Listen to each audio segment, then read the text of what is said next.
ಪ್ರಚಲಿತ ಈ ಕಾರ್ಯಕ್ರಮದ ಪ್ರಾಯೋಜಕರು ರೋಹನ್ ಕಾರ್ಪೊರೇಷನ್, ಸಹ ಪ್ರಾಯೋಜಕರು father Muller's charitable trust, SDM college Ujire, VK furniture and electronics. ನಮಸ್ಕಾರ. ವಿ4 ವಿಶೇಷ ಕಾರ್ಯಕ್ರಮಕ್ಕೆ ಸ್ವಾಗತ. ನಾನು ತಾರನಾಥ್ ಗಟ್ಟಿ ಕಾಪಿಕಾಡ್. ಈ ದಿವಸದ ನಮ್ಮ ಸಂವಾದ ಡ್ರಗ್ಸ್ ನಿಯಂತ್ರಣ ಮತ್ತು ಮುನ್ನೆಚ್ಚರಿಕೆ ಯಾವ ರೀತಿ ಅಂತ. ವೀಕ್ಷಕರು, ಈಗಾಗಲೇ ನೀವು ನೋಡಿರ್ತೀರಿ, ಕಳೆದ 2 ತಿಂಗಳಿಂದ ನಾವು ನಿರಂತರವಾಗಿ ಆ ಡ್ರಗ್ಸ್ ಬಗ್ಗೆ ಒಂದು ಜಾಗೃತಿಯನ್ನು ಮೂಡಿಸುವಂಥ ಈ ಒಂದು ಸಂವಾದವನ್ನು ನಡೆಸ್ಕೊಂಡು ಬರ್ತಾ ಇದ್ದೇವೆ. ಮುಖ್ಯವಾಗಿ ವಿದ್ಯಾರ್ಥಿಗಳಿಗೆ ಮತ್ತು ಪೋಷಕರಿಗೆ ಡ್ರಗ್ಸ್ ಬಗ್ಗೆ ಒಂದಷ್ಟು ಮಾಹಿತಿಗಳು ಇರಬೇಕು ಮತ್ತು ಯಾವ್ಯಾವ ರೀತಿಯಲ್ಲಿ ಜಾಗರೂಕತೆ ವಹಿಸಬೇಕು ಅನ್ನೋ ವಿಚಾರವಾಗಿ ನಮ್ಮ ಈ ಒಂದು ಸಂವಾದ ನಡೀತಾ ಉಂಟು. ಈ ದಿವಸ ನಮ್ಮ ಜೊತೆಗೆ ಮುಖ್ಯ ಅತಿಥಿಯಾಗಿ ಭಾಗವಹಿಸ್ತಾ ಇರುವವರು ಡಾಕ್ಟರ್ ಮಹಾಬಲೇಶ್ ಶೆಟ್ಟಿ ಅವರು. ನಾನು ಡಾಕ್ಟರ್ ಮಹಾಬಲೇಶ್ ಶೆಟ್ಟಿ ಅವರನ್ನು ಪ್ರೀತಿಯಿಂದ ಈ ಒಂದು ಶೋಗೆ ಸ್ವಾಗತ ಮಾಡ್ತಾ ಇದ್ದೇನೆ. ಡಾಕ್ಟರ್ ನಮಸ್ಕಾರ. ಡಾಕ್ಟರ್ ಮಹಾಬಲೇಶ್ ಶೆಟ್ಟಿ ಅವರು ಮಂಗಳೂರಿನ KS ಹೆಗ್ಡೆ ಮೆಡಿಕಲ್ ಅಕಾಡೆಮಿಯಲ್ಲಿ ಫೊರೆನ್ಸಿಕ್ ಮೆಡಿಸಿನ್ ಆ್ಯಂಡ್ ಟಾಕ್ಸಿಕಾಲಜಿ ವಿಭಾಗದ ಮುಖ್ಯಸ್ಥರಾಗಿರುವವರು ಮತ್ತು ಇಡೀ ಕರಾವಳಿ ಭಾಗದಲ್ಲಿ ಫೊರೆನ್ಸಿಕ್ ತಜ್ಞರುಗಳ ಪೈಕಿ ಅತ್ಯಂತ ಅಧಿಕೃತ ಮತ್ತು ಭಾರಿ ನಿಖರವಾದಂಥ ಒಬ್ಬ ತಜ್ಞ ಅಂತ ಗುರುತಿಸಲ್ಪಟ್ಟವರು. ಅದು ಪೊಲೀಸ್ ಡಿಪಾರ್ಟ್ಮೆಂಟ್ ಇರ್ಬೋದು ಅಥವಾ ಇತರ ಇಲಾಖೆಗಳು ಕೂಡ ಯಾವುದೇ ಇರ್ಬೋದು. ಮಹಾಬಲೇಶ್ ಶೆಟ್ಟಿ ಅವರು ಕೊಟ್ಟಂಥ ವರದಿ ಅಂತ ಹೇಳಿದ್ರೆ ಅದು ಅಂತಿಮ, ಅತ್ಯಂತ ನಿಖರವಾದ ಅನ್ನುವಂಥ ಒಂದು ಜನಾನುರಾಗ್ಯದ ಮಾತಿದೆ. ಮತ್ತು ಬಹುಮುಖ್ಯವಾಗಿ ಡ್ರಗ್ಸ್ ವಿಚಾರವಾಗಿ ತುಂಬ ಕಾಳಜಿ, ಅಂದರೆ ಯೋಜನಾ ಮುಖ್ಯವಾಗಿ ವಿದ್ಯಾರ್ಥಿಗಳು ಮತ್ತು ಅವರು ಯಾವ್ಯಾವ ರೀತಿಯ ಒಂದು ಮುನ್ನೆಚ್ಚರಿಕೆ ವಹಿಸಬೇಕನ್ನುವಂಥ ವಿಚಾರವಾಗಿ ಅಲ್ಲಲ್ಲಿ ಮತ್ತು ಪದೇ ಪದೇ ಆ ವಿಚಾರವಾಗಿ ಜಾಗೃತಿಯನ್ನು ಮೂಡಿಸ್ತಾ ಇರುವಂಥ ಒಬ್ಬ ಕಾಳಜಿ ಇರುವಂಥ ವೈದ್ಯರು. ವೀಕ್ಷಕರೇ, ನಾವು ಪದೇ ಪದೇ ಈ ಒಂದು ಡ್ರಗ್ಸ್ ವಿಚಾರವಾಗಿ ಮಾತನಾಡೋ ಸಂದರ್ಭದಲ್ಲಿ ಹೇಳಿಕೊಂಡು ಬಂದಿದ್ದೆವು. ಯಾಕಂತ ಹೇಳಿದ್ರೆ ಬಹುತೇಕ ಸಂದರ್ಭದಲ್ಲಿ ಕೇವಲ ಒಂದಿಬ್ಬರು ಸಿನಿಮಾ ನಟಿಯರನ್ನು ಮಾತ್ರ ತೋರಿಸಿ ಮಾಧ್ಯಮಗಳು ಡ್ರಗ್ಸ್ ಜಾಲ, ಡ್ರಗ್ಸ್ ಅಂತ ಹೇಳಿದರೆ ಕೇವಲ ಒಂದಿಬ್ಬರು ಸಿನಿಮಾ ನಟಿಯರು ಮಾತ್ರವೋ ಅನ್ನುವಂಥ ಒಂದು ಭ್ರಮೆಯನ್ನು, ಅಂದರೆ ಅಥವಾ ಒಂಥರ ಒಂದು ಅವರನ್ನು ತೋರಿಸ್ತಾ ಮನೋರಂಜನೆ ಪಡೆಯುವಂಥ ಒಂದು ವ್ಯವಸ್ಥೆ ಇದೆ. ಏನೋ ಒಂದು ಸಂದರ್ಭದಲ್ಲಿ ಒಂದಿಬ್ಬರು ನಟರನ್ನು ತೋರಿಸಿದ್ರು, ನಾವು ಪ್ರಶ್ನೆ ಮಾಡ್ತಾ ಇದ್ದೆವು, ಆ ಡ್ರಗ್ಸ್ ಕೇವಲ ಸಿನಿಮಾ ರಂಗದಲ್ಲಿ ಒಂದಿಬ್ಬರು ನಟಿಯರಿಗೆ ಮಾತ್ರ ಸೀಮಿತವೋ, ಉಳಿದವರು ಯಾರು ಅದನ್ನು ಖರೀದಿಸುವುದಿಲ್ವೋ ಅಥವಾ ಸೇವನೆ ಮಾಡುವುದಿಲ್ವೋ ಅನ್ನುವಂಥದ್ದು. ಮತ್ತು ಕೇವಲ ಈ ಒಂದು ಡ್ರಗ್ಸ್ ಅನ್ನೋದು ಕೇವಲ ಸಿನಿಮಾ ರಂಗಕ್ಕೆ ಮಾತ್ರ ಸೀಮಿತವಾದದ್ದಲ್ಲ, ಅದು ನಮ್ಮ ಮನೆಯ ಅಂಗಳಕ್ಕೆ ಬಂದಿದೆ ಅನ್ನುವಂಥ ಒಂದು ಅಪಾಯದ ವಿಚಾರವನ್ನು ನಾವು ಗಮನಿಸಬೇಕಾಗಿದೆ, ಪೋಷಕರು, ಶಿಕ್ಷಕರು, ವಿದ್ಯಾರ್ಥಿಗಳು. ಸೊ ಈ ಹಿನ್ನೆಲೆಯಲ್ಲಿ ಅಂತಹ ಒಂದು ಕಾಳಜಿ ಮೂಡಿಸುವ ಸಲುವಾಗಿ ನಾವು ಈ ಒಂದು ಡ್ರಗ್ಸ್ ವಿಚಾರವಾಗಿ ಸರಣಿ ಕಾರ್ಯಕ್ರಮಗಳನ್ನು, ಸಂವಾದ ಕಾರ್ಯಕ್ರಮಗಳನ್ನು ನಡೆಸಿಕೊಂಡು ಬಂದಿದ್ದೇವೆ. ಸೊ ಇವತ್ತು ಮಹಾಬಲೇಶ್ ಶೆಟ್ಟಿ ಅವರು ಮಾತನಾಡುವ ಸಂದರ್ಭದಲ್ಲಿ ಅನೇಕ ವಿಚಾರಗಳನ್ನು ಅವರು ನಮ್ಮ ಜೊತೆಗೆ ಹಂಚಿಕೊಳ್ಳಿಕ್ಕಿದ್ದಾರೆ. ನಾನು ಆರಂಭದಲ್ಲಿ ಡಾಕ್ಟರ್ ಮಹಾಬಲೇಶ್ ಶೆಟ್ಟಿ ಅವರೇ ನಿಮ್ಮ ಜೊತೆಗೆ ಮಾತನಾಡುವ ಸಂದರ್ಭದಲ್ಲಿ ಈ ಡ್ರಗ್ಸ್ ಬಗ್ಗೆ ಸಾಮಾನ್ಯವಾಗಿ ವಿದ್ಯಾರ್ಥಿಗಳು ಅಥವಾ ಯುವಕರು ಯಾಕೆ ಟೆಂಪ್ಟ್ ಆಗ್ತಾರೆ ಅಥವಾ ಆಕರ್ಷಣೆಗೆ ಒಳಗಾಗ್ತಾರೆ ಅಂತ? ಅಲ್ಲ, ಮೊದಲು ಸ್ಟಾರ್ಟ್ ಮಾಡೋ ಮೊದಲು ನಮ್ಮ ದೇಶದ ಜನಸಂಖ್ಯೆ 130 ಕೋಟಿ ಉಂಟು. ಅದರಲ್ಲಿ ಆಲ್ಮೋಸ್ಟ್ 40 crores ಯುವಕರಿದ್ದಾರೆ, ಅಂದರೆ ಯುವ ಜನರೇಷನ್ ಇದ್ದಾರೆ, 25ರಿಂದ ಕೆಳಗಿದ್ದವರು. So it's a big number. ಅದಕ್ಕೋಸ್ಕರ ಏನ್ ಮಾಡಿದೆ ಅಂತ ಹೇಳಿದ್ರೆ, ಈ ಡ್ರಗ್ ಬಿಸ್ನೆಸ್ ಏನು ಇದೆಯಲ್ಲ, ಅನಧಿಕೃತ ಡ್ರಗ್ ಬಿಸ್ನೆಸ್, ಇದು ನಮ್ಮ ಜಗತ್ತಲ್ಲಿ 2ನೇ ನಂಬರ್ ಇದೆ. ಇಲಿಗಲ್ ಟ್ರೇಡ್ ಅಲ್ಲಿ it almost second in place. First defence system, second drugs, third petroleum products. So ಅದರಿಂದ ಏನಾಗಿದೆ, ನಮ್ಮ ದೇಶ ಒಂದು ಒಳ್ಳೆ ಪೊಟೆನ್ಷಿಯಲ್ ಜಾಗ. ಯಾಕಂದ್ರೆ ವಿ ಹ್ಯಾವ್ ಗಾಟ್ ಆಲ್ಮೋಸ್ಟ್ 40 ಕೋಟಿ ಯೂತ್ಸ್ ಇನ್ಕ್ಲೂಡಿಂಗ್ ಫಿಮೇಲ್ಸ್. ಸೊ ಅದರಿಂದ ನಮ್ದು ಭೂಗೋಳಿಕವಾಗಿ ಏನಾಗಿದೆ ಅಂತ ಹೇಳಿದ್ರೆ, ನಮ್ದು ವೆಸ್ಟರ್ನ್ ಬಾರ್ಡರ್ ಅಲ್ಲಿ ಅಫ್ಘಾನಿಸ್ತಾನ್, ಪಾಕಿಸ್ತಾನ್, ಇರಾನ್ ಇದೆ. That is golden crescent. ಈ ಭಾಗದಲ್ಲಿ, ಈಸ್ಟರ್ನ್ ಭಾಗದಲ್ಲಿ ಲಾವೋಸ್, ಬರ್ಮಾ ಮತ್ತು ಥೈಲ್ಯಾಂಡ್ ಇದೆ. ಇದು ಗೋಲ್ಡನ್ ಟ್ರಯಾಂಗಲ್. ಈ ಎರಡೂ ಕಡೆಯಿಂದ ಪಂಪ್ ಮಾಡ್ತಿದ್ದಾರೆ. ಅವರು ನ್ಯಾಚುರಲ್ ಡ್ರಗ್ಸ್ ಅನ್ನು ಪಂಪ್ ಮಾಡ್ತಿದ್ದಾರೆ. ಯಾರು? ಗೋಲ್ಡನ್ ಕ್ರಿಸೆಂಟ್ ಅವರು, ಅಫ್ಘಾನಿಸ್ತಾನ್, ಪಾಕಿಸ್ತಾನ್ ಮತ್ತು ಇರಾನ್. ಈಚೆ ಗೋಲ್ಡನ್ ಕ್ರಿಸೆಂಟ್ ಟ್ರಯಾಂಗಲ್ ನವರು ಸಿಂಥೆಟಿಕ್ ಡ್ರಗ್ ಪಂಪ್ ಮಾಡ್ತಿದ್ರು ಈಚೆ. ನಾರ್ತ್ ಈಸ್ಟ್ ಇಂದ ನಮಗೆ ಆಂಫಿಟಮಿನ್, ಮಿತ್ ಆಂಫಿಟಮಿನ್, MDM ಎಲ್ಲ ಈಚೆ ಕಡೆಯಿಂದ ಬರುದು, ನಾರ್ತ್ ಈಸ್ಟ್ ಇಂದ. ಸೊ ಹಾಗಾಗಿ ಇದು ದೊಡ್ಡ ಮಾರ್ಕೆಟ್, 40 ಕೋಟಿ ಜನರ ಮಾರ್ಕೆಟ್. ಇದನ್ನ ನಾವು ಮನಗೊಂಡು ವಿ ಶುಡ್ ಪ್ರೊಸೀಡ್.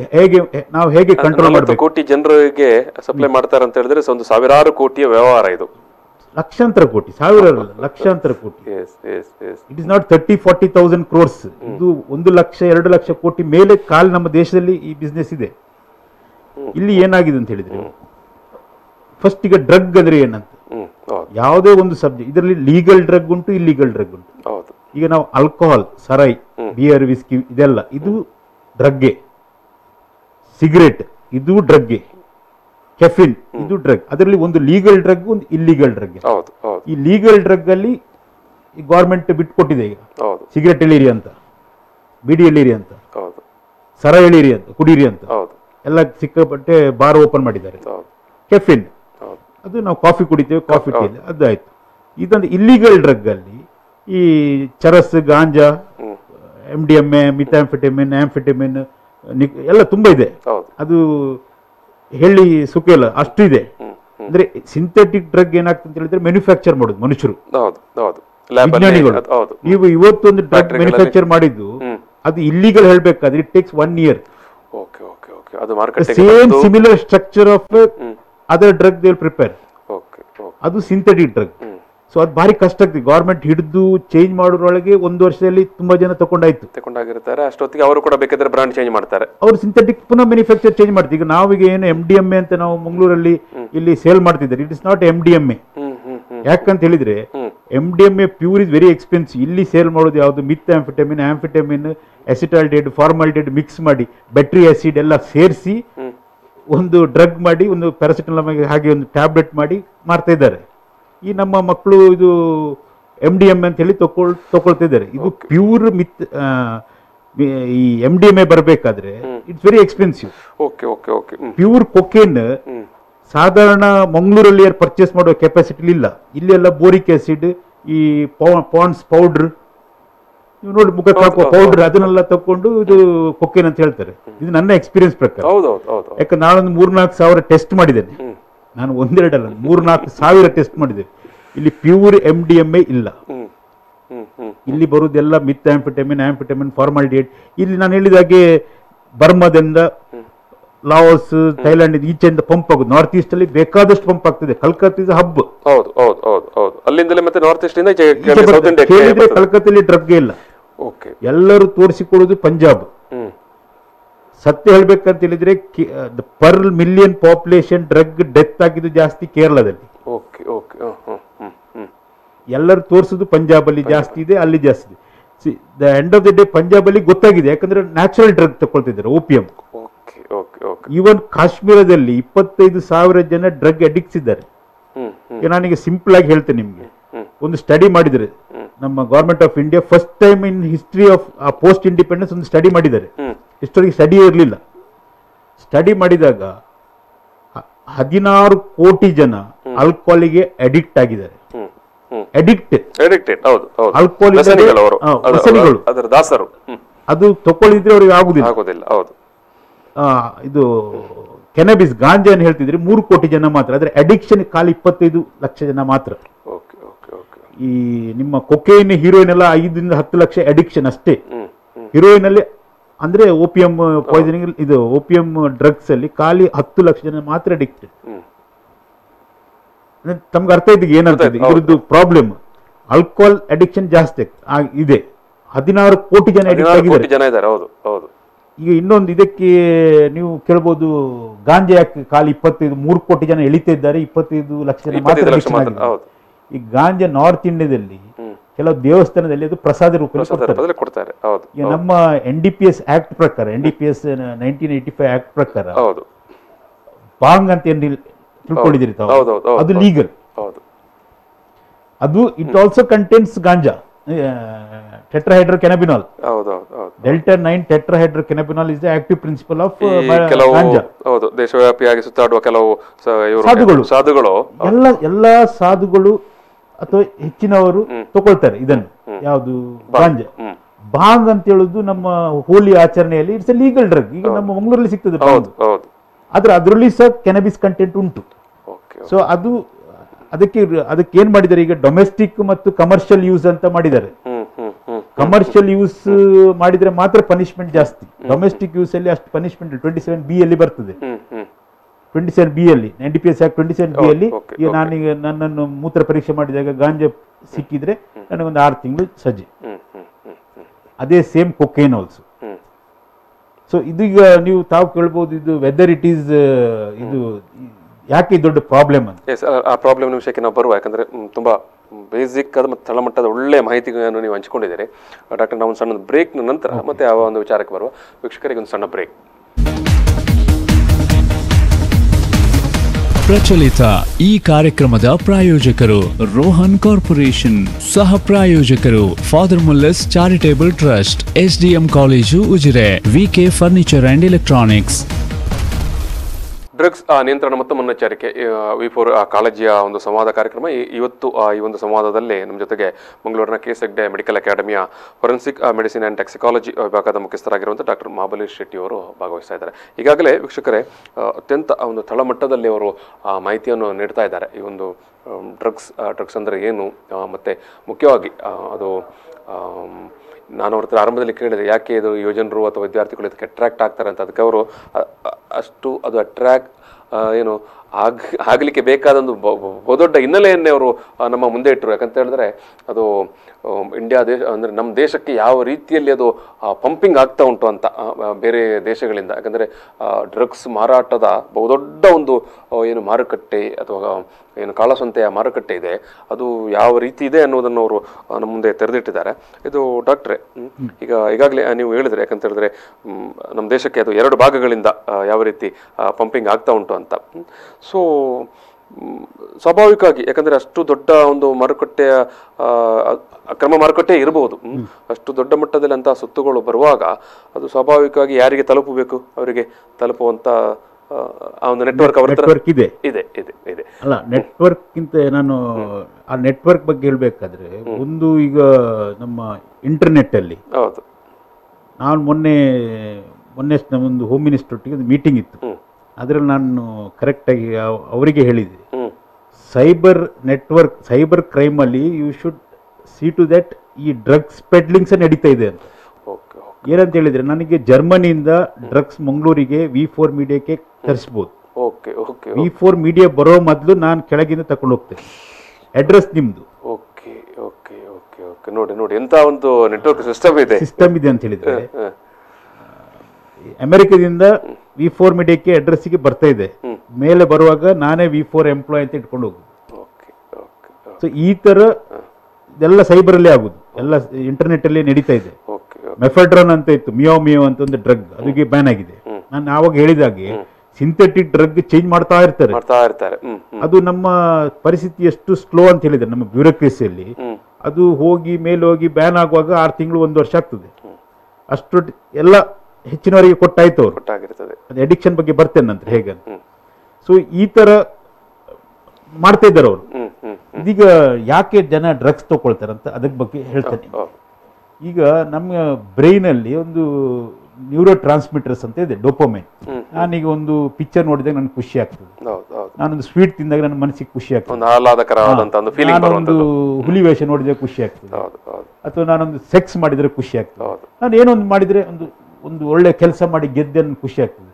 ಸೊ ನನ್ನ ಬ್ರೈನ್ ಅಲ್ಲಿ ಡೋಪಮೈನ್ ರಿಲೀಸ್ ಆದಾಗ ನನಗೆ ಖುಷಿ ಆಗ್ತದೆ, ನಾನು ಮಕ್ಕಳು ಮಾತಾಡಿದಾಗ ಖುಷಿ ಆಗ್ತದೆ. ಈ ತರ ಫ್ಯಾಮಿಲಿ ಒಟ್ಟಿಗೆ ಗೆಟ್ ಟುಗೆದರ್ ಅಲ್ಲಿ ಒಂದು ಖುಷಿ ಆಗ್ತದೆ, ಬರ್ಡೇ ಪಾರ್ಟಿಲಿ ಖುಷಿ ಆಗ್ತದೆ. ಸೊ ಈ ತರ ಖುಷಿ ಆಗ್ತಿರ್ಬೇಕಾದ್ರೆ ನಾನು ಡ್ರಗ್ಗಿಗೆ ಹೋಗುದಿಲ್ಲ. ಖಂಡಿತವಾಗಿ ಇದರಲ್ಲಿ ಏನಾಗಿದೆ ಅಂತ ಹೇಳಿದ್ರೆ, ನಮ್ಮಲ್ಲಿ ಮನೆಯಲ್ಲಿ ಮಾತಾಡ್ಲಿಕ್ಕೆ ಜನ ಇಲ್ಲ. ನಾವು ಮನೆಯಲ್ಲಿ ನಾವು ನಮ್ಮಷ್ಟಕ್ಕೆ ಇರ್ತೇವೆ, ಅಥವಾ ನಾವು ಎಂಟರ್ಟೈನ್ ಮಾಡೋದಿಲ್ಲ, ಟಿವಿ ನೋಡುದಿಲ್ಲ. I am not getting that happiness. So ಅದಕ್ಕೆ ನಾನು ಸ್ವಲ್ಪ ಹೊರಗೆ ಹೋಗುವಾಗ ಪಿಯರ್ ಪ್ರೆಷರ್, ಹೊರಗಿನವರು ಸಿಗ್ತಾರೆ, ಒಂದು ಗ್ರೂಪ್ ಇರ್ತದೆ. ಅದಕ್ಕಿಂತ ಮೊದಲು ಇನ್ನೊಂದು ಹೇಳ್ಬೇಕು, weak person only will go for drug. ಯಾರಿಗೆ ನಾನು ಸಿಗರೇಟ್ ಹೇಳಿದೆ ನಾನು ದೊಡ್ಡ ಜನ, ನಾನು ಸರಾಯಿ ಕುಡಿದೆ ನಾನು ಗಟ್ಟಿ ಜನ ಅಂತ ಹೇಳ್ತಾರೆ, ಅವರು weakest person in the society. ಅಂತರ್ಯದಲ್ಲಿ ಅವರು ತುಂಬಾ ವೀಕ್ ಆಗಿಲ್ಲ, ಬ್ರೈನ್ ಅಲ್ಲಿ ಅವರು ವೀಕ್. ದಟ್ ಇಸ್ ಇದು ನಿಮ್ಯಾನ್ಸ್ ಅಲ್ಲಿ ಸ್ಟಡಿ ಆಗಿದೆ, ಅಮೆರಿಕದಲ್ಲಿ ಸ್ಟಡಿ ಮಾಡಿ ಹೇಳಿದ್ದಾರೆ, ಯಾರು ಕುಡುಕರಿದ್ದಾರೆ, ಯಾರು ಸ್ಮೋಕರ್ಸ್ ಇದ್ದಾರೆ, ಅವರು weakest person in the society. ಈಗ ಏನಾಗಿದೆ, ಜನರು ನಾನು ಸಿಗರೇಟ್ ಹೇಳಿದ್ರೆ ನಾನು ದೊಡ್ಡ ಜನ, ನಾನು ಕುಡಿದೆ 4 ಬಿಯರ್ ದೊಡ್ಡ ಜನ. ಅದ್ರಲ್ಲಿ ಏನಾಗಿದೆ ಅಂತ ಹೇಳಿದ್ರೆ, ಒಂದು ನಮ್ಮ ಅನುವಂಶಿಕ ಅಂದ್ರೆ ಹೆರಿಡಿಟರಿ ಆಗಿ ನಮ್ಮ ತಂದೆ ತಾಯಿ ನಮ್ಮ ಅಜ್ಜ ಎಲ್ಲ ಅಡಿಕ್ಟ್ ಆಗಿದ್ರೆ ಯಾವುದೋ ಒಂದು ನಶೆಗೆ, ಸೊ ಇನ್ವೇರಿಯಬ್ಲಿ ಅವ್ರ ಮಕ್ಕಳಿಗೆ ಒಂದು ಬ್ರೈನ್ ಅಲ್ಲಿ ಒಂದು ಇದಿರ್ತದೆ, ಅದೊಂದು ಏನೋ ಮ್ಯುಟೇಷನ್ ಆಗಿ ಏನೋ ಆಗಿರ್ತದೆ. So they are bound to smoke. Cigarette ಎಳೆಯುವುದು ಬಂದೇ ಬರ್ತದೆ. ಮನೆಯಲ್ಲಿ ಕುಡಿಯುವಾಗ ತಂದೆ ತಾಯಿ ಅಜ್ಜ ಕುಡ್ಕೊಂಡು ಬಂದಿದ್ರೆ ಈ ಹೆಣ್ಣು ಅಥವಾ ಗಂಡಿಗೆ ಸ್ವಲ್ಪ ಚಾನ್ಸಸ್ ಆರ್ ಮೋರ್, ಒಂದು 50% ಜಾಸ್ತಿ ಚಾನ್ಸ್.